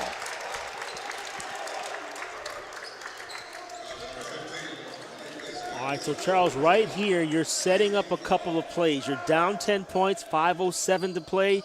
You're stepping to the free throw line, and let's see if they try to switch up the free throw shooters. Let's see if they try it. No, Culpepper's going to remain the free throw shooter. Sometimes, Charles, coaches will accidentally put the accidentally put a different free throw shooter. See, there you go, man. The guy's at the line and you're talking, right? And he missed the free throw. My bad. Sorry about that. I was going against my own theory here. This is a time we don't want to pay you to talk. It's you, Walker. It's me. You killed it, man. It's not you, it's me. It's not you, it's me. They missed them both from the line. Missed opportunity there by Tuskegee. Ray stops, pops, left it on the front of the iron. Draper clears with authority for Tuskegee. Got to have a basket this trip down the floor. Stay out of that hot corner. Oh, trying to give it to Draper there. Got it to him finally. Kasami doubled. Back to Austin. Across the floor, Mickens. Chris thought about the triple. Backpedals instead. Now 13 to shoot. Taylor with a hard push down at the block. Culpepper saves it in the corner. 7 to shoot. Now Draper, foul line, hard to the rack. Missed on the shot. It'll stay with Tuskegee, but no reset. They'll just have about 3 seconds to put this basketball up. Does the point guard recognize that? Does the entire team recognize? 3 seconds to shoot. Let's watch for a cutting Jones here to the basket. Watch Jones. There he is. Got him there. Get it back up there. Jones got it inside the paint. Nice call, Walk. Nicely executed by the offense here, Coach Benji Taylor. 56-48. They were well aware of that time. Johnson back out to Weathersby. 4:05 left. Tuskegee needs a defensive stop here. On the weave, Lacewell. I like it. Keep him out there, Charles, away from the basket. Oh, I didn't need that. Draper at all. Yeah. That's the worst thing you could have did at that point, Charles. Sure, and they are already at the line. You've got to let that one play out. Oh, boy. 3:56 left.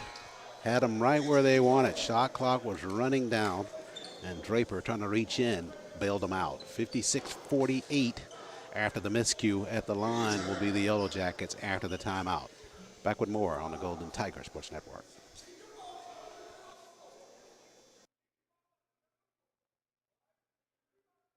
Tuskegee University's founder, Booker T. Washington, said, "Excellence is to do a common thing in an uncommon way."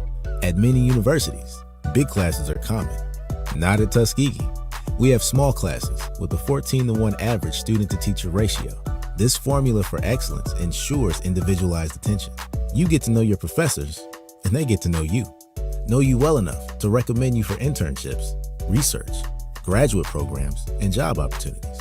Small classes, big impact. It's all part of educational excellence at Tuskegee University. Tuskegee University's founder, Booker T. Washington, said, "Excellence is the..." 3:56 remains here inside Chappie James Arena. Tuskegee trailing 56-48. Had a golden opportunity there on the defensive end of the floor.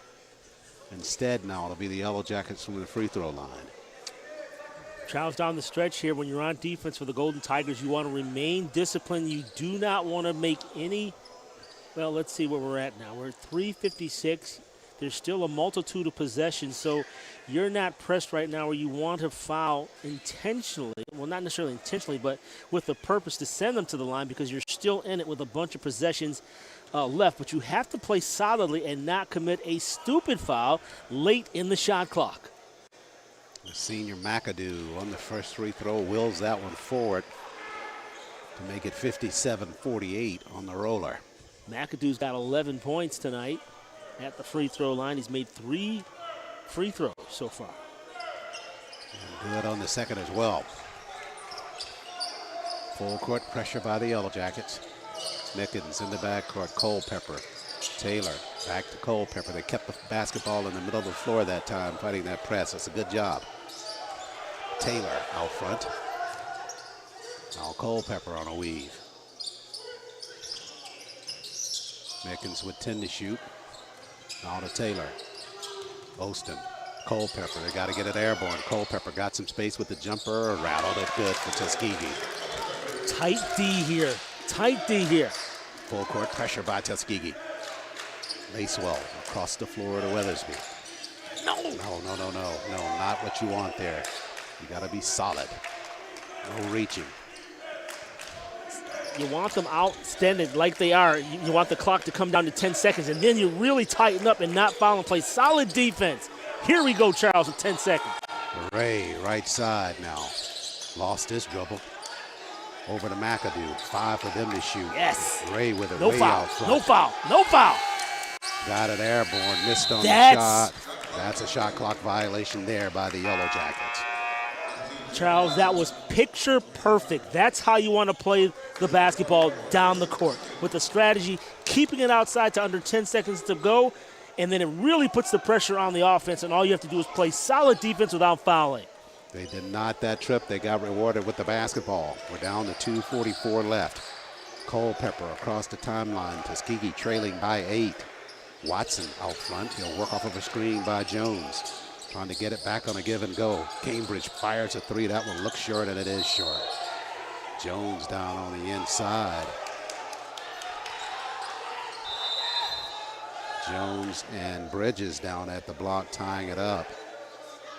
Come on, Martez. Control yourself, young man. Control yourself. Yeah, nothing to be gained by that. Not at all. Give credit to his teammates for getting in between him and the Allen University players. You're down 8, Charles, but you're still in it. It's still just a 3-possession ball game, so you don't even have to start fouling at this point because it's, again, 3 possessions. 2:30 remains. Not sure what the tie-up was between Jones and Bridges down at the block, but it resulted in Jones just kind of slinging Bridges out of the play after the ball was dead. But to be honest with you, who cares? Like if you're Martez Jones and you're the Tuskegee Golden Tigers, who cares? You don't want to do anything stupid. You don't want to do anything silly.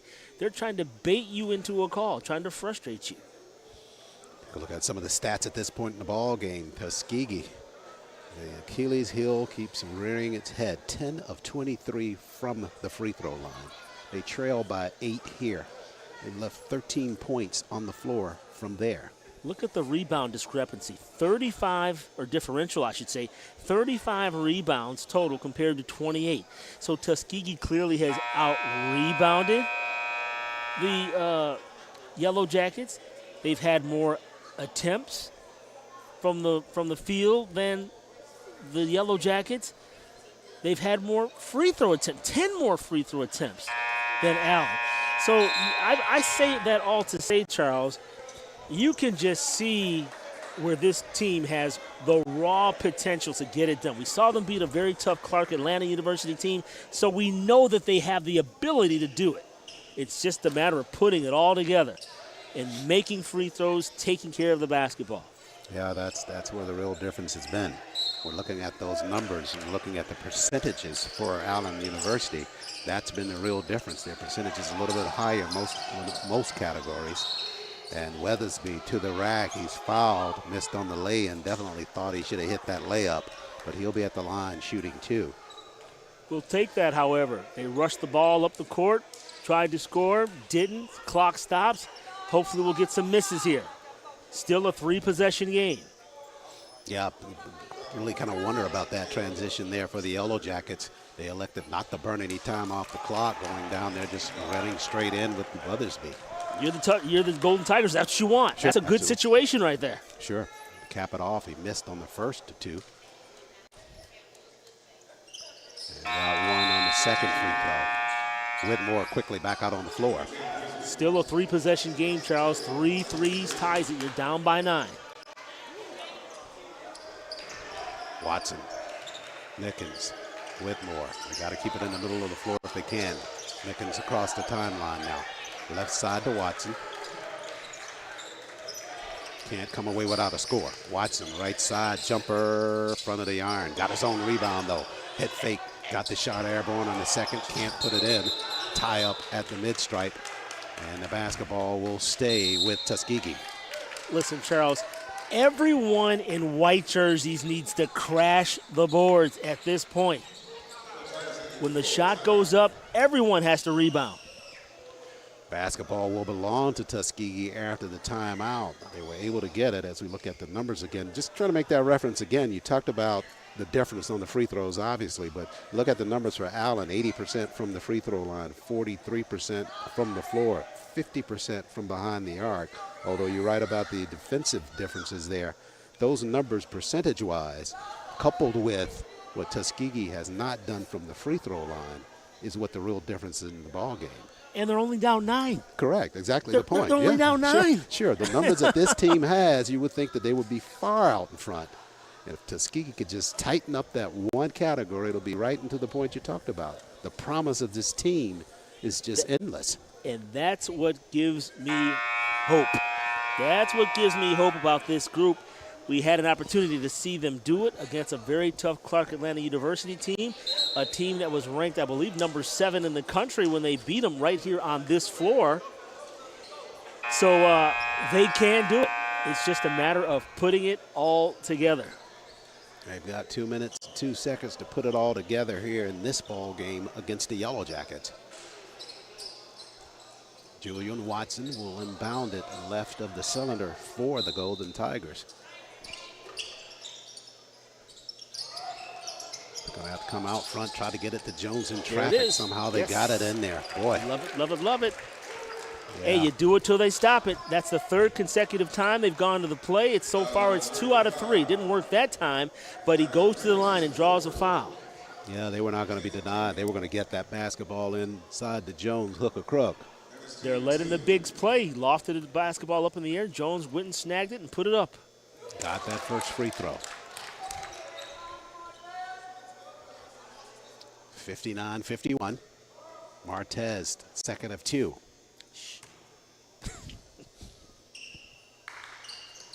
All right, we're back in sequence now. Okay. Just shut the Wayne Walker up, and we can get some free throws here.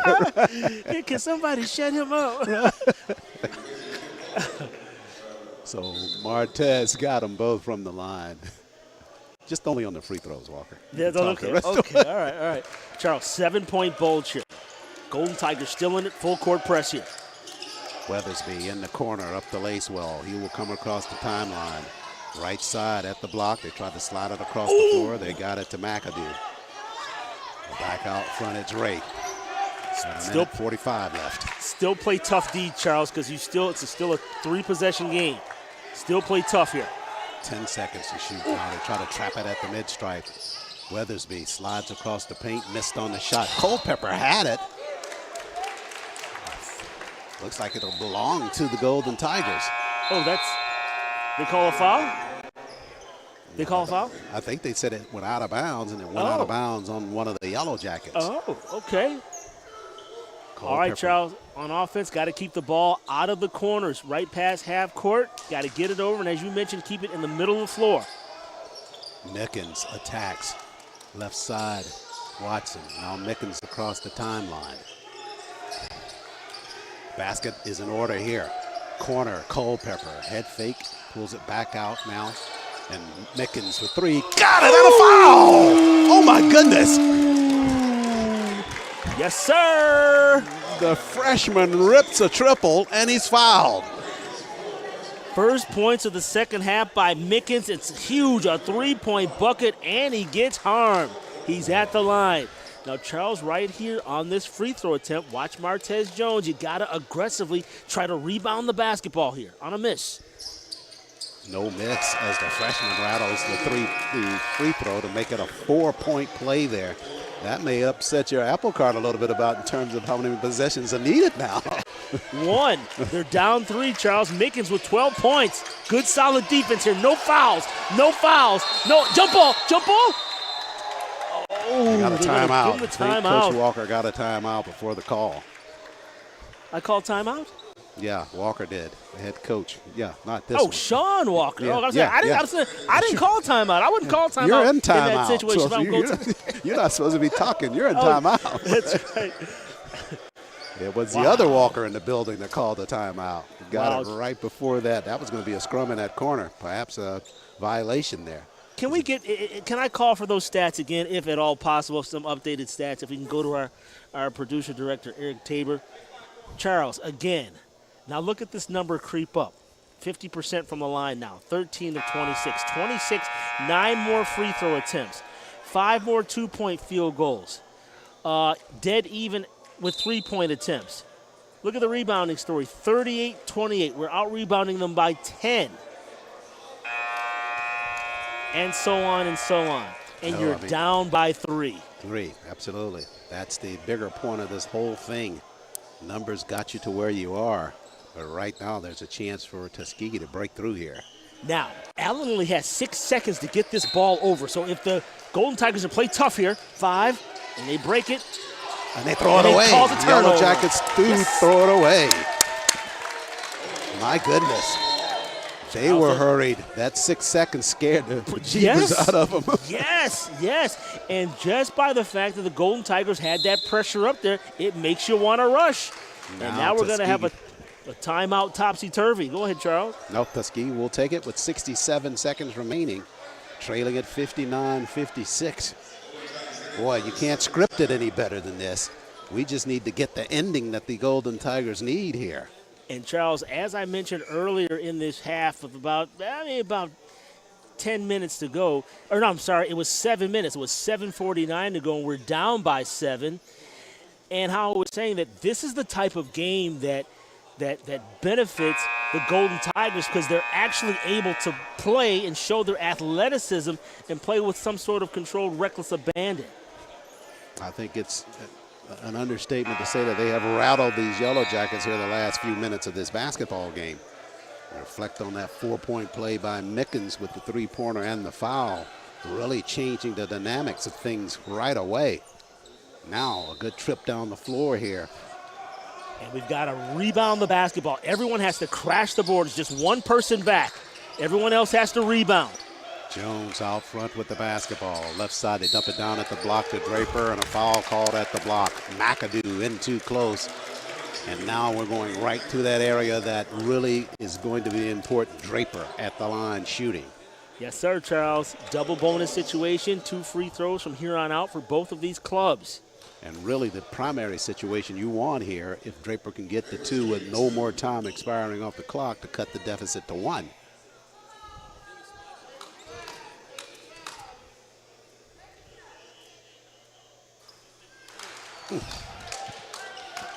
All right, no problem here. Both Mickens and Jones have to rebound the basketball. Anticipate a miss here. I'm not saying he will, but mindset should be if he misses, want to rebound the basketball. Nice switcheroo by Mickens and Jones. Jones goes over next to McAdoo, a smaller player, where he has the advantage. So I like that little adjustment there by Coach Taylor. Draper for the second of 2. He missed on the first. Nails the second for the Golden Tigers to make it a 2-point spread. 56 seconds remaining. They show full court pressure. Play tough. And Jones across the floor to Weathersby. Play tough. They're still not across the timeline yet. Now they go across the timeline to Lacewell. All right. Out front, Jones handles. 16 to shoot, about 40 seconds left in the ball game. Culpepper out front, works on Jones. No fouls. Jones hard push left side, stops in his tracks at the block. Draper almost tapped it away. McAdoo in the corner. They fire a 3-pointer, missed on the shot. Rebound here to Martez. Tuskegee with 22 seconds left. They can tie it or win it here on a 3. Watson, they fell on the defense. Watson for 3. Counted by Watson. Yeah. Watson knocks it down. By golly, he's done it, Charles. Watson from out front, 12.4 seconds left. Take a look at the replay. The rainbow parachutes down into the cylinder. And just like that, Tuskegee is up by a point. So again, Charles, this Golden Tigers squad, this young Golden Tigers squad, you can see just the unlimited potential of this group. As the stats have gone along, their numbers have improved, and that's what you want to look for. So no matter how this game ends, Charles, once again, you can see just the promise of this Golden Tigers basketball squad. 12.48 seconds are going to put on the clock now. And Golden Tigers, Charles, lead it by 1. Take a look at Watson. That's probably the biggest field goal he's hit so far in his collegiate career. That one puts the Golden Tigers up by 1 point. Now, Charles, easy to say here, you do not want to foul. You want to play tough. You want to play tough and not foul, because the officials, they're going to let it play out. That was a classic case there, Walker, of a man falling down on the court. And Watson taking full advantage of it. All right, here comes the chant of defense now. 12.8 seconds left. You know the Yellow Jackets are on the road. They're going to be playing with the idea of winning this thing. Absolutely. They'll run off all the time. They may have to get it off, or they may try to go early in the sequence. Let's see what they do. But Tuskegee in full court pressure, and they cannot do exactly what you said. They cannot foul them. Even though Weathersby's in the trigger position, watch him because he likes attacking the basket, and Lacewell likes to shoot. Here we go. Slipping on the surface. They go back the other way. Jones inside whistles and travel. No, they're going to call a blocking foul. They call the foul on Culpepper, and it comes with 7.5 seconds remaining. Okay, Charles, the Golden Tigers still have an opportunity here. It will be no worse than 3 points here, so they're still in it with that 1 point lead. Box out. Jones at the line to shoot. Pressure here. Doinks the first one. Hit the front of the iron on that one. So right, now the best you're going to have is a tie ball game if he hits this field goal. No timeouts, Charles, so you cannot call timeout. You got to get it and hold it. You don't even have to advance it past half court if you don't need Jones to. got the second to tie it at 60. Mickens gonna go quickly. Culpepper headed across the timeline. Good Chip shot. racing right to the corner. Lost his dribble. Got it airborne on shot. Oh my goodness, he hit it. He hit it. No, they wave it off. No, it didn't go in. Hit the bottom of the cylinder? It hit the bottom Oh, of the I net. thought it hit right inside the cylinder on that shot. Yeah, I know I'm old, but I'm like,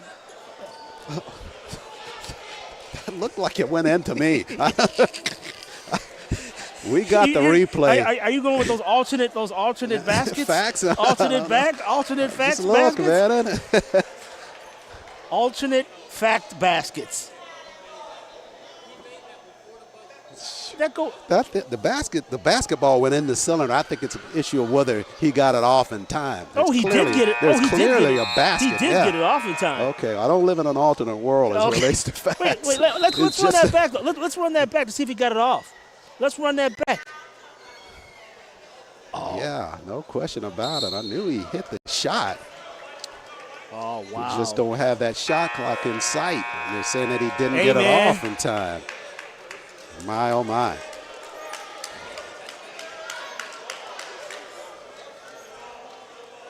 Not if he has his hand. Not if he has his hands raised. He has his arm raised. Yeah, as if the basket's going to be good. Got to rewind it back. Rewind it back. Yeah, check out the official on the backside of that play. Is this the? It's not even. He's free of the basketball right now. I can't see the clock though. What does that say? It's saying 0-0 up there.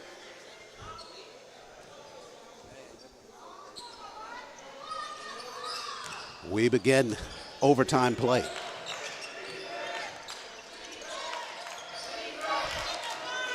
Half court set now. Jones across the timeline.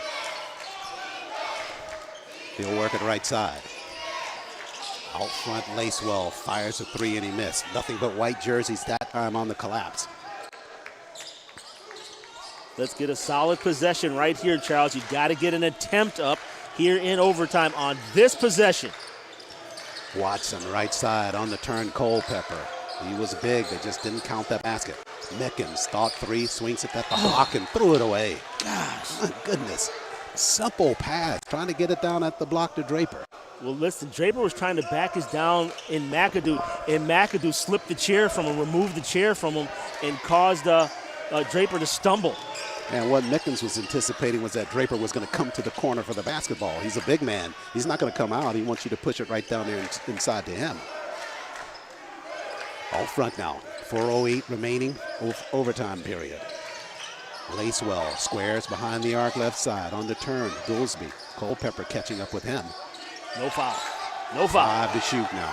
On the move. This is Jones. Foul line extended. Oh, he got a roll there. You heard the buzzer go. They did as good as they could on the defensive side that time, Tuskegee.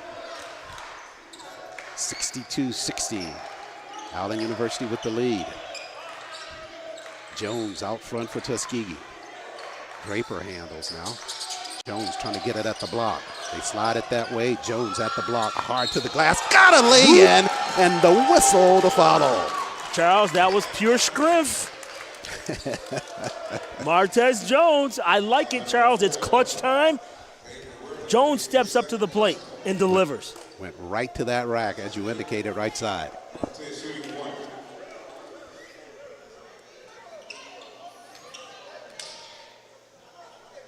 Take a look at that replay as you're looking at that shot attempt by Culpepper before the start of regulation. You take a look at that backside official, although you see the clock up there showing 0-0s. That's the game clock, and so they ruled that rightly so that he didn't get it off in time. Tuskegee with a 63-62 lead. At the block now. Johnson lost it there over to Tuskegee. Kicked it over, and here comes Watson with the basketball. Under 3 minutes remaining. These ragtag kids from Tuskegee struggled and hanging in this basketball game. A chance to win it here in overtime. Culpepper, left corner, trying to get it to Draper. Bounce pass, and it's kicked there by Lacewell. Reset that. 20 seconds, thank you. We'll take that. It's been a hodgepodge night for Coach Taylor. He, as you referenced, Dwayne, has used everybody on that bench except for the players that are injured. And listen, Charles, that makes coming to the arena get you excited, knowing that you can play a part in what's going on. On a turn, Mickens. He hit a big three-pointer and got fouled for a 4-point conversion for Tuskegee in regulation. Out front now to Watson. 2:29 remains. 6 to shoot. Watson, hard push. Getting some space. Right side floater. Got it! My goodness, what a shot there by Watson. Watson has come alive, Charles. Yes, sir. Watson's making it look very easy. 8 points tonight. Basketball tap comes to Weathersby. Good D here, Charles. Solid D. 15 seconds on the shot clock. On a turn, Goldsby at the block, and they're going to call Draper with the foul. Draper just not able to hold that position that time underneath the paint.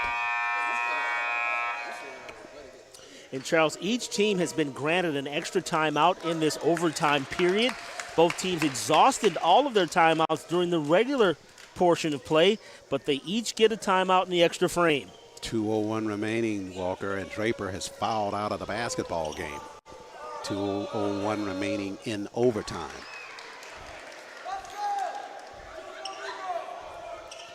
Charles, Draper fouling out, no surprise.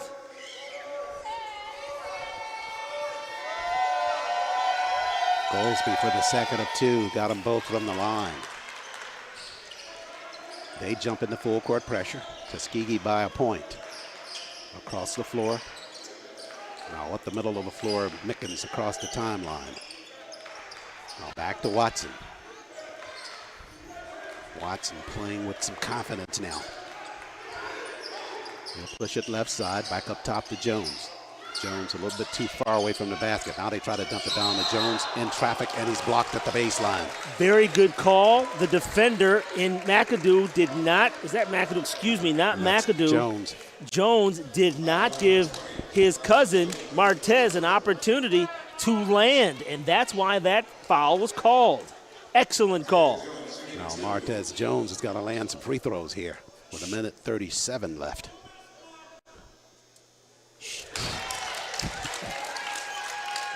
Good. Oh, the church mice are silent.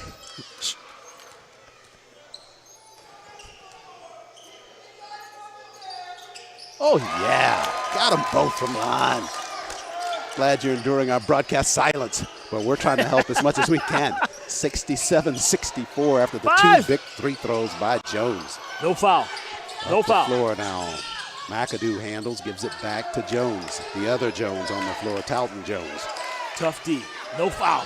Whitmore, right back off of him a little bit. Don't have to foul him. Floater in the paint. Oh, they got to roll again. That one sat there for a second and fell right in. Wow, first basket tonight by Talton Jones. And Jones did everything to try to draw a foul. He reached back and grabbed the defender, trying to draw a foul, worked his way into the middle, and got a basket. Minute 19 left in the overtime period. Tuskegee leads it 67-66. As they think about this trip down the floor, got to come away with some points, Walker. Just going to see how they play it. Take a look at some of the numbers as we head into this overtime period. Incrementally, the numbers have gone up, Charles. Look at the free throws now. Went from 35% now up to 54.8%. So they've done a nice job of capitalizing on their free throw opportunities later on in the second half of play. And even that turnover number was at 16 about 10 minutes ago, and they've only committed 1 cent. So, again, you can just see the tremendous upside to this young group. And you talk about those two categories, free throws and the turnovers, has been the difference in the past. And as these numbers inch up northward, the results on the floor better. This time they're stretching the ball game into the overtime period. And they're up 1. Sure. Yeah, you got to like that. Sure. As they get set to come back on the floor, it'll be Cole, Pepper, Mickens, Watson, Whitmore, and Martez Jones. Sammy Draper's already fouled out of this basketball game. And it'll be Chris Mickens to inbound it in the backcourt. Allen showing full court pressure. Got to keep the ball out of the corners, Charles. where the trap can get you. Get rid of it. There you go. Keep it in the middle. Left side, Culpepper. Across the floor, tapped, but it comes Out clear of to there. Watson. Watson almost traveled. Now got it to Mickens. Mickens at the foul line. Underneath the defense. Missed on the shot, but it'll stay with Tuskegee. Had to go. He was so far down underneath. Had to take the shot there. You can almost anticipate, Charles, that the referees are going to let them play. If I'm out, my mindset is you're going to have to play through everything and not anticipate or look for a foul. Love the way this game has been called, too. Watson to inbound it in the corner, Whitmore. Christopher pushes up to the top. Now over to Mickens. Now Watson will handle. They got 10 to shoot. 7. Watson out front. Now 5. He's going to have to hoist it. Mickens, he's got to get it airborne. No, they don't. See it. At the buzzer. Oh, my goodness. They count it. They count that one. Whitmore knocks it down. That's the one I was sure they would not let him have. Whitmore got it, though. Whitmore's in double digits. Biggest points of his career. Goolsby steps back for 3. Missed on his shot. Jones rips that rebound out of the air for Tuskegee. And Whitmore fouled in the backcourt. My, oh, my. You talk about cardiac hits. Look at here on this offensive set. Had to have a 3 at the buzzer. Take a look at some of the battles going on as Whitmore shot that shot. All right, Charles, let's get back into the moment. The score is 70-66. Believe it or not, Charles, the Golden Tigers desperately need both of these free throws. You'll take one of 2, but you need both of them. I believe that. Whitmore big on the 3. You talk through it, Charles. You talk through it. When I gave you the cue and I said, shh, you kept on talking. I thought you were talking to yourself. No, man, I'm talking to you. Self-imposed quietness. Shh. 1 of 2 from the line for Whitmore. Didn't get it all, but he got 1 of them. We'll take that. You hadn't been talking, man. Up by 5, Charles. No fouls here. Play tough. Jones slides all the way through and a whistle, and they did exactly what you talked about. Fouled him. And I ask why. Why commit that foul? Why? Why? Needless. Absolutely needless. Why? This is no what you give them. need to. You give them an opportunity to score with the clock not moving. And if they do score, they get to set up their defense. So Jones to shoot 2. Just play tough D. No fouls. We talked to his free throw, and he got the first one. 1 more coming.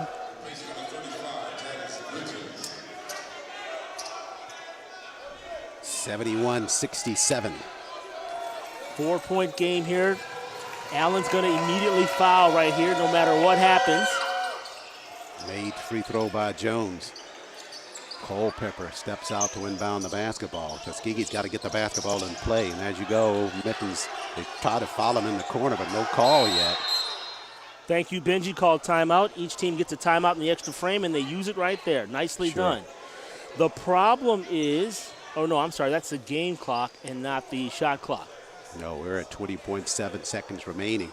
But you have to find out what clock that the official is in for the backcourt. So that's very important. You have to figure out how much time you have to get the basketball up the floor. And now the referees are going to converge now to see what count they're at. You don't just get an extra 10 seconds to advance the basketball. Sorry? No, you're right. I mean, there's no indication given by them about how much time is left to get it across the timeline. It's Tuskegee late to get out of that huddle.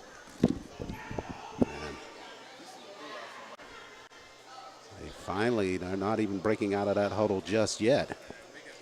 20.7. 71-68, Tuskegee with the lead. And taking a look now, looks like Coach Ray Johnson for Tuskegee's headed toward the bench to see exactly how many seconds are left in that backcourt. Happened rather quickly in that corner when they tied up Chris Mickens. And players making it back onto the floor now. 20.7 seconds left. No idea, Charles, how much time is left on this backcourt count. Tuskegee scrambling to get it in. And it's blocked on the entry pass. My goodness. Underneath there, and there's a whistle down low. All right, no time to panic. No problem. Send him to the line. He's going to have to earn and make both of them. No problem. They didn't score 2 and 1, so you can live with this. 16.5 seconds left. Both free throws, if hit, will make it a 71-70 ball game. Tuskegee can't ill afford to let happen is that he hits the first free throw, missed the second, and they don't get that rebound. Let's see what we got going on here, Charles. It's on the way, and he hits. All right, Charles, after a make here, you have no timeouts. You want to immediately get the basketball in as soon as it goes through the hoop, if it goes through the hoop, and get it in. Likely to see the Yellow Jackets foul early in that sequence, too. Second free throw is made by Jones. Now, if you make a sub, you give them an opportunity to set up their defense. But he's got to get somebody in there tall enough to get that inbound pass. That's what happened with Culpepper trying to get it in, just not able to get his arms over the defense. Boyce, entry pass, Whitmore in the backcourt over to Jones. Across the floor, Mickens. Mickens to the glass, got the lay-in. Good job there by Tuskegee. Quickly back the other way comes Ray for the Yellow Jackets. Lost some travel with the basketball, and that'll get him on the travel there. He was trying to go somewhere between behind the back and passing the basketball, and he commits to travel. Now, if you're Tuskegee, you have the ball on the side, you want to advance the basketball forward. Nothing back towards your basket. 5.4 seconds left. They just got to get it in play. Expect a foul early here by the Yellow Jackets. Watch Boyce's pass to Jones right here. Now McAdoo's aware, but watch this here. Watch Martez Jones here. Boyce to inbound it in the backcourt over to Watson, and Watson's fouled immediately across the mid-stripe. Yes. So now Watson has hit from the floor, and now he's got to hit these free throws.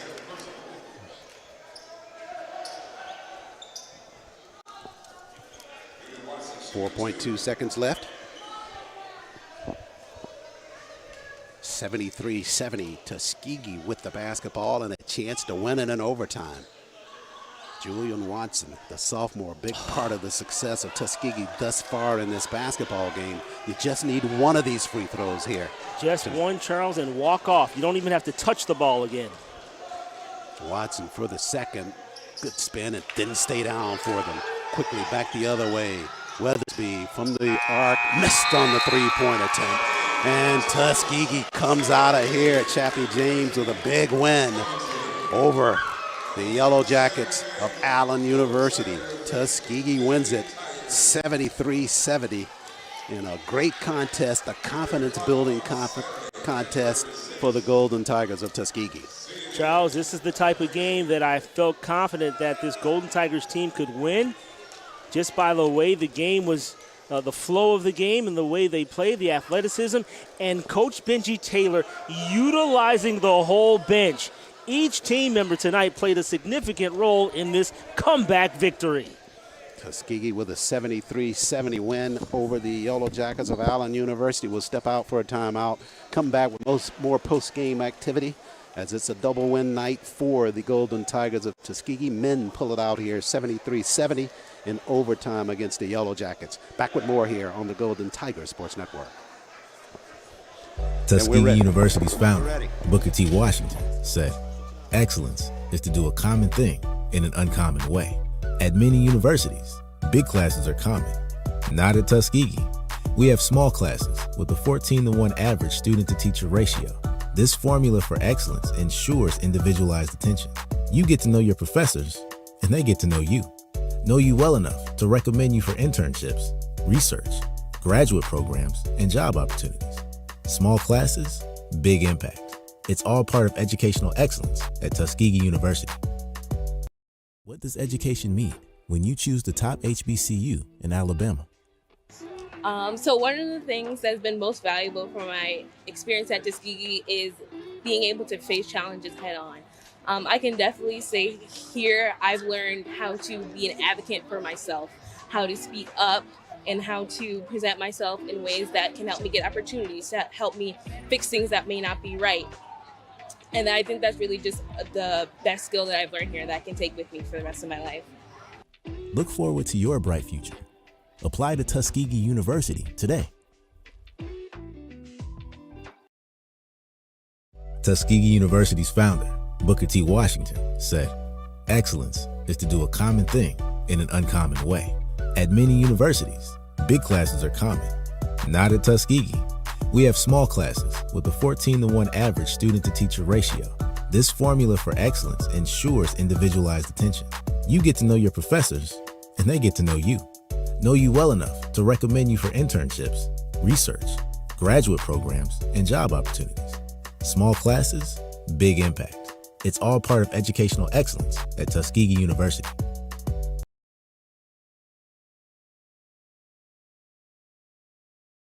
What does education mean when you choose the top HBCU in Alabama?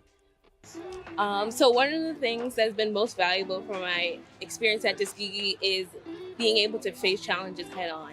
I can definitely say here I've learned how to be an advocate for myself, how to speak up, and how to present myself in ways that can help me get opportunities, that help me fix things that may not be right. And I think that's really just the best skill that I've learned here that I can take with me for the rest of my life. Look forward to your bright future. Apply to Tuskegee University today.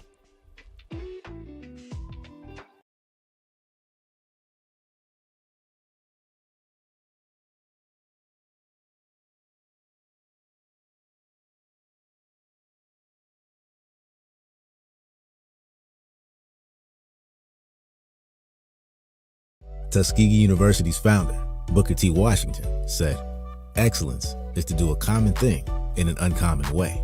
At many universities, big classes are common. Not at Tuskegee. We have small classes with a 14-to-1 average student-to-teacher ratio. This formula for excellence ensures individualized attention. You get to know your professors, and they get to know you. Know you well enough to recommend you for internships, research, graduate programs, and job opportunities. Small classes, big impact. It's all part of educational excellence at Tuskegee University.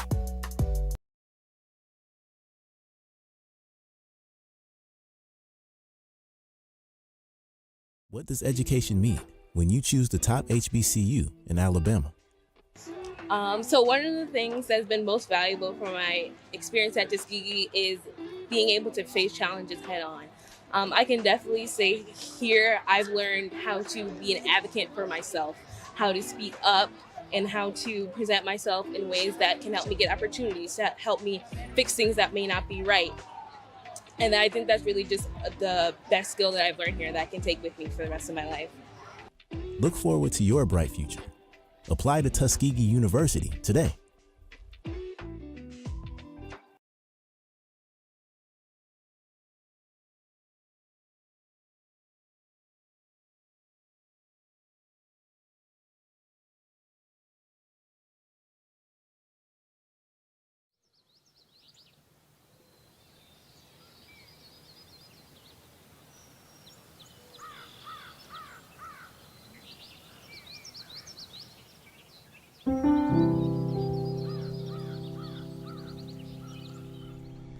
Tuskegee didn't start off as a big campus. It started off in a small shack in the back of a church.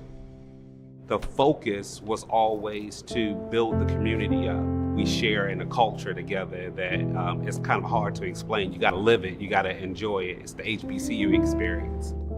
It's nothing short than beautiful. So my name is Dia Hunter. I am an assistant professor of construction management here at Tuskegee. The students make the institution special. You're gonna deal with students that are brilliant, students who have a mind for construction. They bring diverse backgrounds, diverse ways of life. I love sharing this with students. I love giving them the tools that they need in order to be great at it. Just because we're at HBCU doesn't mean our education is different. Don't get me wrong, we have different values and traditions and culture and things like that. So we're gonna have different outlooks, different understandings on things, and that makes for a better company is diverse minds. I am Kaylin Parham, a graduating senior construction science and management major, hailing from the Rocket City, Huntsville, Alabama. And to be a part of Tuskegee University's construction science and management program is to be a part of history. in this field, I'm underrepresented. I'm a black woman, so obviously it's not going to be a lot of people like me, and that's okay because we're still working for diversity. But the part that I would like to see more is the inclusion part. So yes, you have a black girl here and a Asian guy there, but do they feel comfortable in this environment? Do they feel like they're actually a part of the team? Let's start with HBCUs and coming here and getting to know our students and our programs. You'll see that not only are we coming with the knowledge that you need us to have, but we also have some different perspectives you might not have. We have to give back. Everybody counts or nobody counts, and that's got to be part of leadership. By Procore taking the lead on this scholarship program and partnering with AGC as a Grand Slam home run. Well, I'm Bob Bowen, chairman and founder of Bowen Engineering. We can make a real difference in our industry, in our community, in our society. We're a better place to go than Tuskegee or the other HBCUs. The Lifting the Veil of Ignorance statue represents Booker T. Washington telling all the slaves what they can be in the world. Today, I think the Lifting the Veil statue represents what we're showing the world. And hey, we got great students that can produce great work in all disciplines. And we are live at Chappie James in the postgame show. Tuskegee, big winners tonight, 73-70 in overtime against the Yellow Jackets of Allen University, and Coach Benchy Taylor gracious enough to join us in a win tonight at home at Chappie James. Your thoughts, Coach? I got a big smile on my face, huh? You know, first of all, before I get into the game, I just want to thank you for being as positive as you've been. There's a lot of things you could have said about our guys because we've been shooting ourselves in the foot a lot. But tonight we won it with our free throws and defense down the stretch against a very, very well-coached and disciplined Allen Ball Club. I thought it was a good win for us. Any win's a good win this time of the year, and we'll watch film and get better from this. It's been a long time coming. We went through it. We've been going through it the entire first half. All finally come together. We were watching the numbers throughout the ball game. Yeah. Free throw shoes starting to inch up and up and up. It was just a relief to see that. Yeah, we missed 9 in the first half, 9 free throws, down 4 or 5. But I thought in the second half we made them down the stretch, and the right person made them. Martez made them. Indeed. A couple of our guards missed them. So, you know, I'm looking at it. We missed 17 free throws. Wow. I take that back. We got to shoot some more free throws tomorrow. Well, we'll take we the made win. them down the stretch, so yeah, we'll take the win. And as we look at the numbers, we were talking about it in terms of their percentages, how high they were during the course of the ball game, and ours starting to creep up. And even as their percentages were so high, we were still right there in the ball game every step of the way. Yeah, you know, they're a very good shooting ball club. They can make mid-range, they can make threes, and look at them 83% from the free throw line. But, you know, we're an inside-out team. We kept pounding it inside, and those guys stayed tough, and we were lucky to get the win tonight. But, I thought, you know, we had the lead, and it shouldn't have gone to overtime, and we kind of shot ourselves in the foot, and our guards missed some free throws, and we made some mental mistakes on fouls. But, hey, we're just such a young ball club. Thanks to my new assistant coach, Ray Johnson, and, you know, he said, Coach, I knew you were young, but I didn't know you was this young. You know, so we're doing young people stuff, but the young guys made some plays tonight. Absolutely. We were talking about it at the latter parts of the ball game, just players stepping up, hitting big-time threes that you just see on an NBA level. Yeah. Your thoughts about them just coming through in the clutch like that? Yeah, those guys give us a good look.